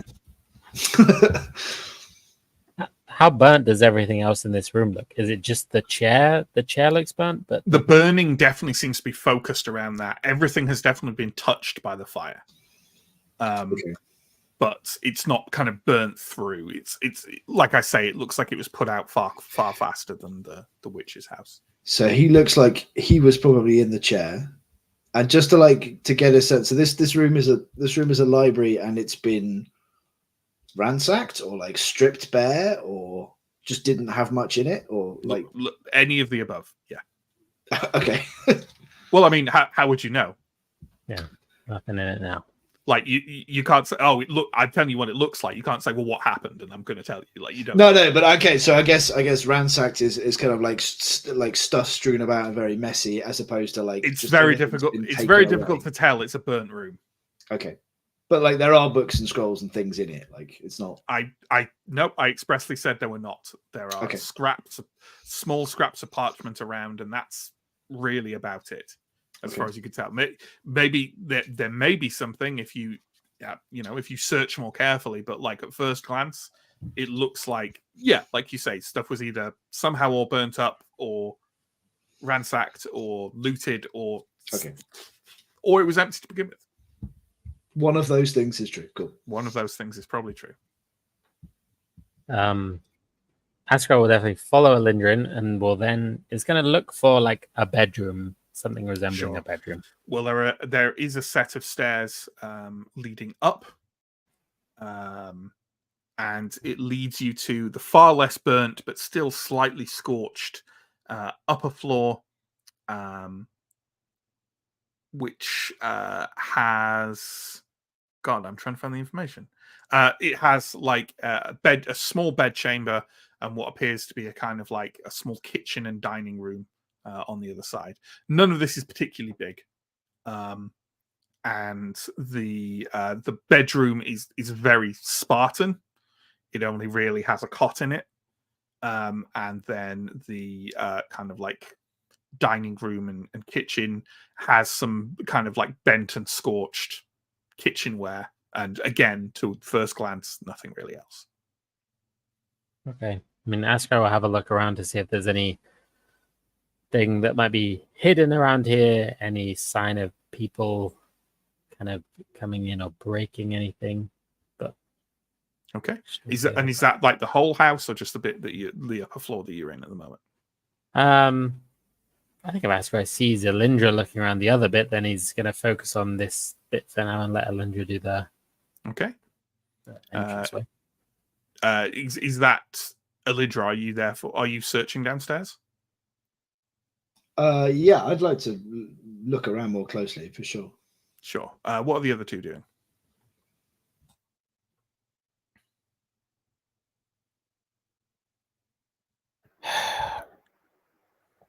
I think these guys have it. Okay. Yeah. Yeah, I think I'm not. Steals. Well, like, what is it to do?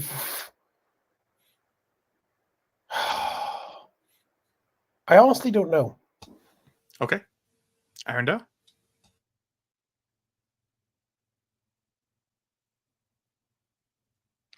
Is there... You say there's the burnt chair in the middle of the floor. Mm-hmm. Can I look... I don't know, I guess investigate the chair a bit more. Look around, see if there's... Like, is everything around there just burnt, or is there also signs of blood, footsteps, that kind of thing? Sure. Well, why don't Ascar and Alindra then give me either a vigilance or cunning score, whichever you prefer. And Arendar, can you give me a cunning score? Pass that one. Yeah, I just passed. I passed, amazingly. Okay. Arendar, you don't... I mean, the entire area is far too burnt to see like blood or anything like that. It's just basically charcoal. But you do find what you would assume to be scraps of rope. Kind of very burnt scraps of rope on the floor. Ascarai, you find nothing. There is nothing up here but kind of burnt kitchenware and kind of like a scorched cot. That's literally it. Alindra, you find in you are examining that kind of pulpit, the standing desk, and you notice that there's like quite a slender kind of like shelf just underneath the actual writing part of it. And when you kind of lean over and poke in it, you find a still burnt, but at least partly intact stack of blank paper sheets. And as you get them out and kind of lay them on the desk, you can see that there are imprints still on the top sheet. Are we going to get to do more rubbings? Looks that way, doesn't it? Amazing. Then, yeah, can I find a pencil? Is there a bit of charcoal around? Is there any charcoal around? Yeah. Well, let me tell you, you are in luck. I thought I might be. So just read that, yeah. I mean, Honestly, I Mhm. have the full image here, and it's difficult even for me to do. But fortunately, I have the translation here, which I will read out to you. A beautiful day under the radiant face of the life giver. Perhaps my fears are unfounded. A day like this, when the light of life shines strong and bright, should expose all shadows in Solar's pastures, even those made flesh and set into action. But I have seen nothing except the darkness I already know. We ventured a visit to the chapel again, both my friend and I, disguised as wanderers, our faces hidden in deep hoods. We received a warm welcome from the congregation, who undoubtedly know us by name and position, but nevertheless play along with our charade. We are both delighted to see the warmth of the chapels spread through. The word through is half finished. Okay. Like the piece of paper on top of this may have been being written on before an interruption occurred. Correct. Okay. Could someone make a cunning roll for Father Anton, please, at, let's say, a +3? I don't have his sheet. That's okay. Someone else can do it. I rolled a 6, which I'm pretty sure makes it. Yes, unless his cunning is 3, which I doubt. Or it's 2, in fact, which I doubt. Never doubt. Yeah. Anton kind of tips his head slightly and says, Solar is an old name for Prios, in the form of the life giver.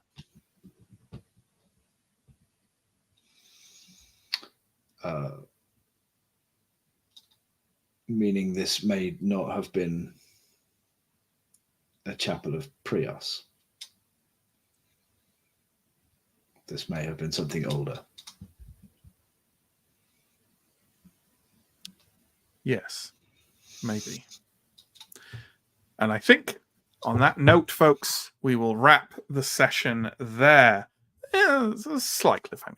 So there we go. If you've got any comments or questions, please sling them into the chat, whether it be on YouTube or Twitch. We will get to you.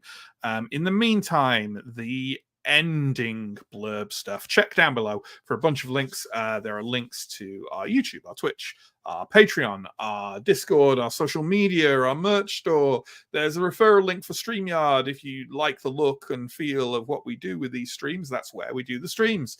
Yeah, we are running a bunch of games at the moment. Mondays are alternating between We Deal in Lead and Warhammer. Wednesdays is, of course, Symbaroum.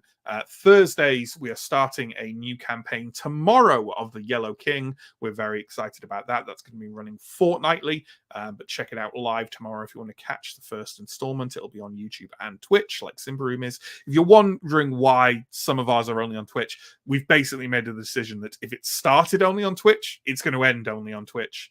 But all new series stream to both. Does that make sense? I hope that makes sense. We also do one-shots on a roughly monthly basis. The next one is on Sunday, the 9th of June. We'll be playing Cloud Empress, so get involved with that. John, comments, questions, insults, haranguements, accusations, indictments. Steve, I don't know which bit this was. Any well-known and much-loved bards?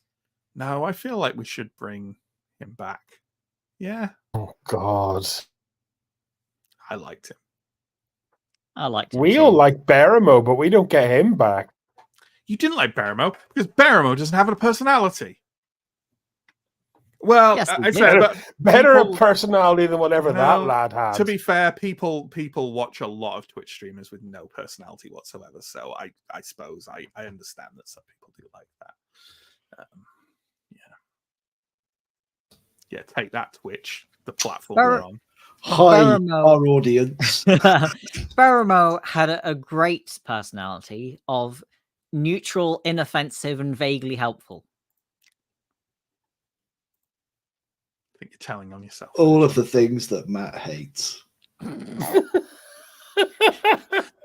You're not, in fact, wrong. Moving on. 42. The guards at the front start gossiping about the legendary spear in their care. Unfortunately, Steo cannot stay to listen. Yeah. Oh my god. Spear of Fury and Low APAC.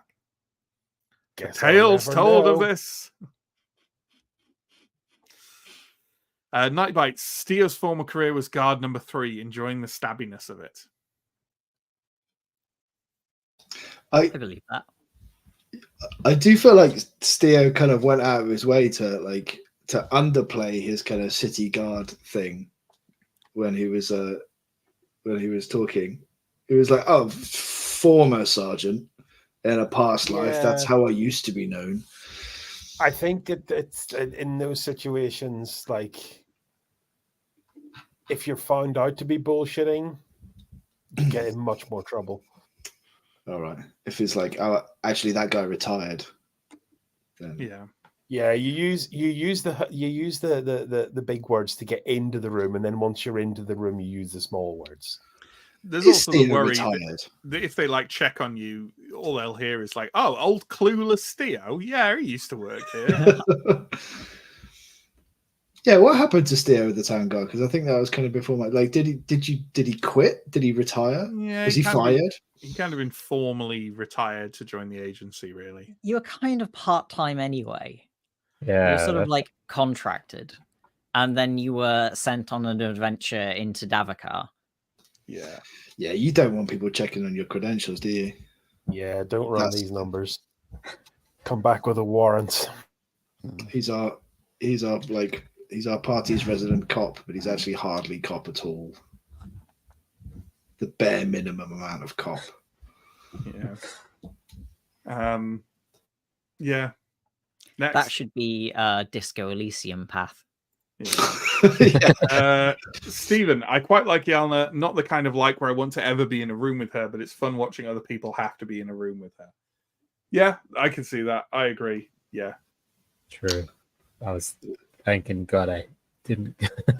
I was definitely channeling some kind of a small amount of the modern interpretation of Sherlock Holmes as an asshole kind of vibe. Which is something I casually hate, because if you read the stories, Sherlock is not an asshole. He's in fact quite nice. Yeah. Along with a number of other, I could talk about this quite a bit. I will. It's part of the more general modern trend of just having Benedict Cumberbatch play neurodivergent loners. Yeah. In roles that were not that. Yeah, and also going, hey, this character is remarkable in some way. Let's pathologize them. Yeah. Next,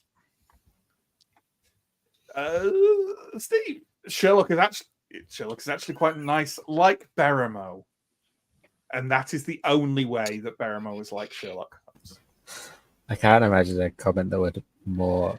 There are many other traits that Beramo does not share with Sherlock Holmes: intelligence, incisiveness, charisma. The ability to feature repeatedly in fictional media. I like to think that wherever he is, Beramo is doing his own little TV drama series that's sort of Church of Prios Brother Cadfael.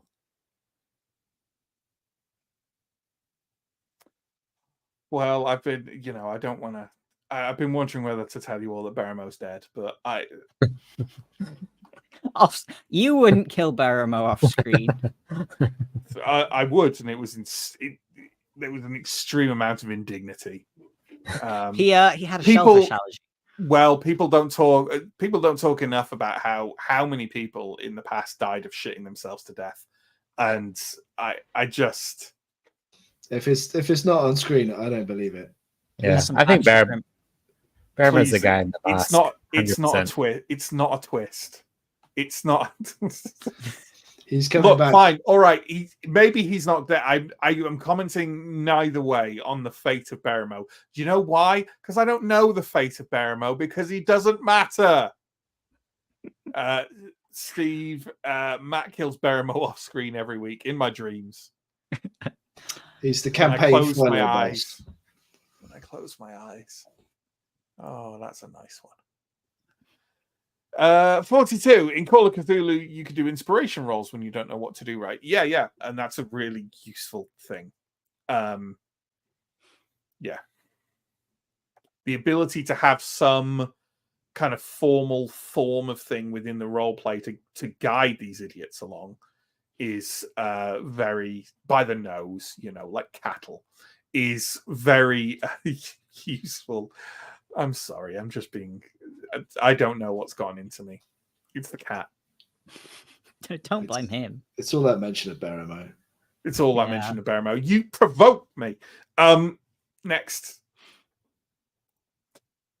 There was no one fighting in the octagon. Nope. I understand. I understand the reference. But to be a reference I'd be more happy with, it would have been a place called the Ring. Or the squared circle. Or the squared circle. Yeah. That would fit. Yeah. Steve, threaten the waiter with a serving spoon and shout, "Tell us what you know." Threaten them with shellfish. That stuff's dangerous. I think Lindra's learning about herself that she's actually quite bad at like small talk and casual conversation and kind of leading gently into things. Like, I think her instinct is just like, "Where's the burned house?" Yeah. So, burned priest, huh? Yeah, exactly. What's with that? That was genuinely her best attempt at like just casually dropping that into conversation. Oh yeah, it was. I'm aware that it was bad. Don't you worry, sir. we got that. We got it all the way. I'm glad that came across. Yeah. I didn't think it was that bad. Okay. I mean, it works. Definitely works. Might say more about you, John.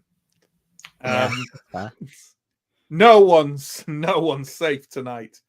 From the GM roast. There was definitely another thing I spotted, but I can't. There was some praise for you, wasn't there, John? Oh, no one bothered saving that one. Well, you're the one who saves them. Sam, 10 out of 10 question from Aaron. Someone else say? We got such good information from that question. That was... Yeah. I think it was in private chat, maybe. Look, I went to the trouble of, while running a game, of Googling a form of instrument. And if we're not going to bring it up, that it's a hammered dulcimer is the instrument that I was referring to. That we were so nothing at all like a xylophone. Gotcha. All It's still percussive.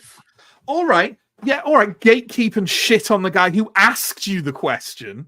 Yeah, like is it kind of like a xylophone, Chris? It's nothing like a xylophone, you fucking imbecile. It's more like I don't know. That's why I asked. It's a hammered dulcimer. Just upset because you got me. I didn't know.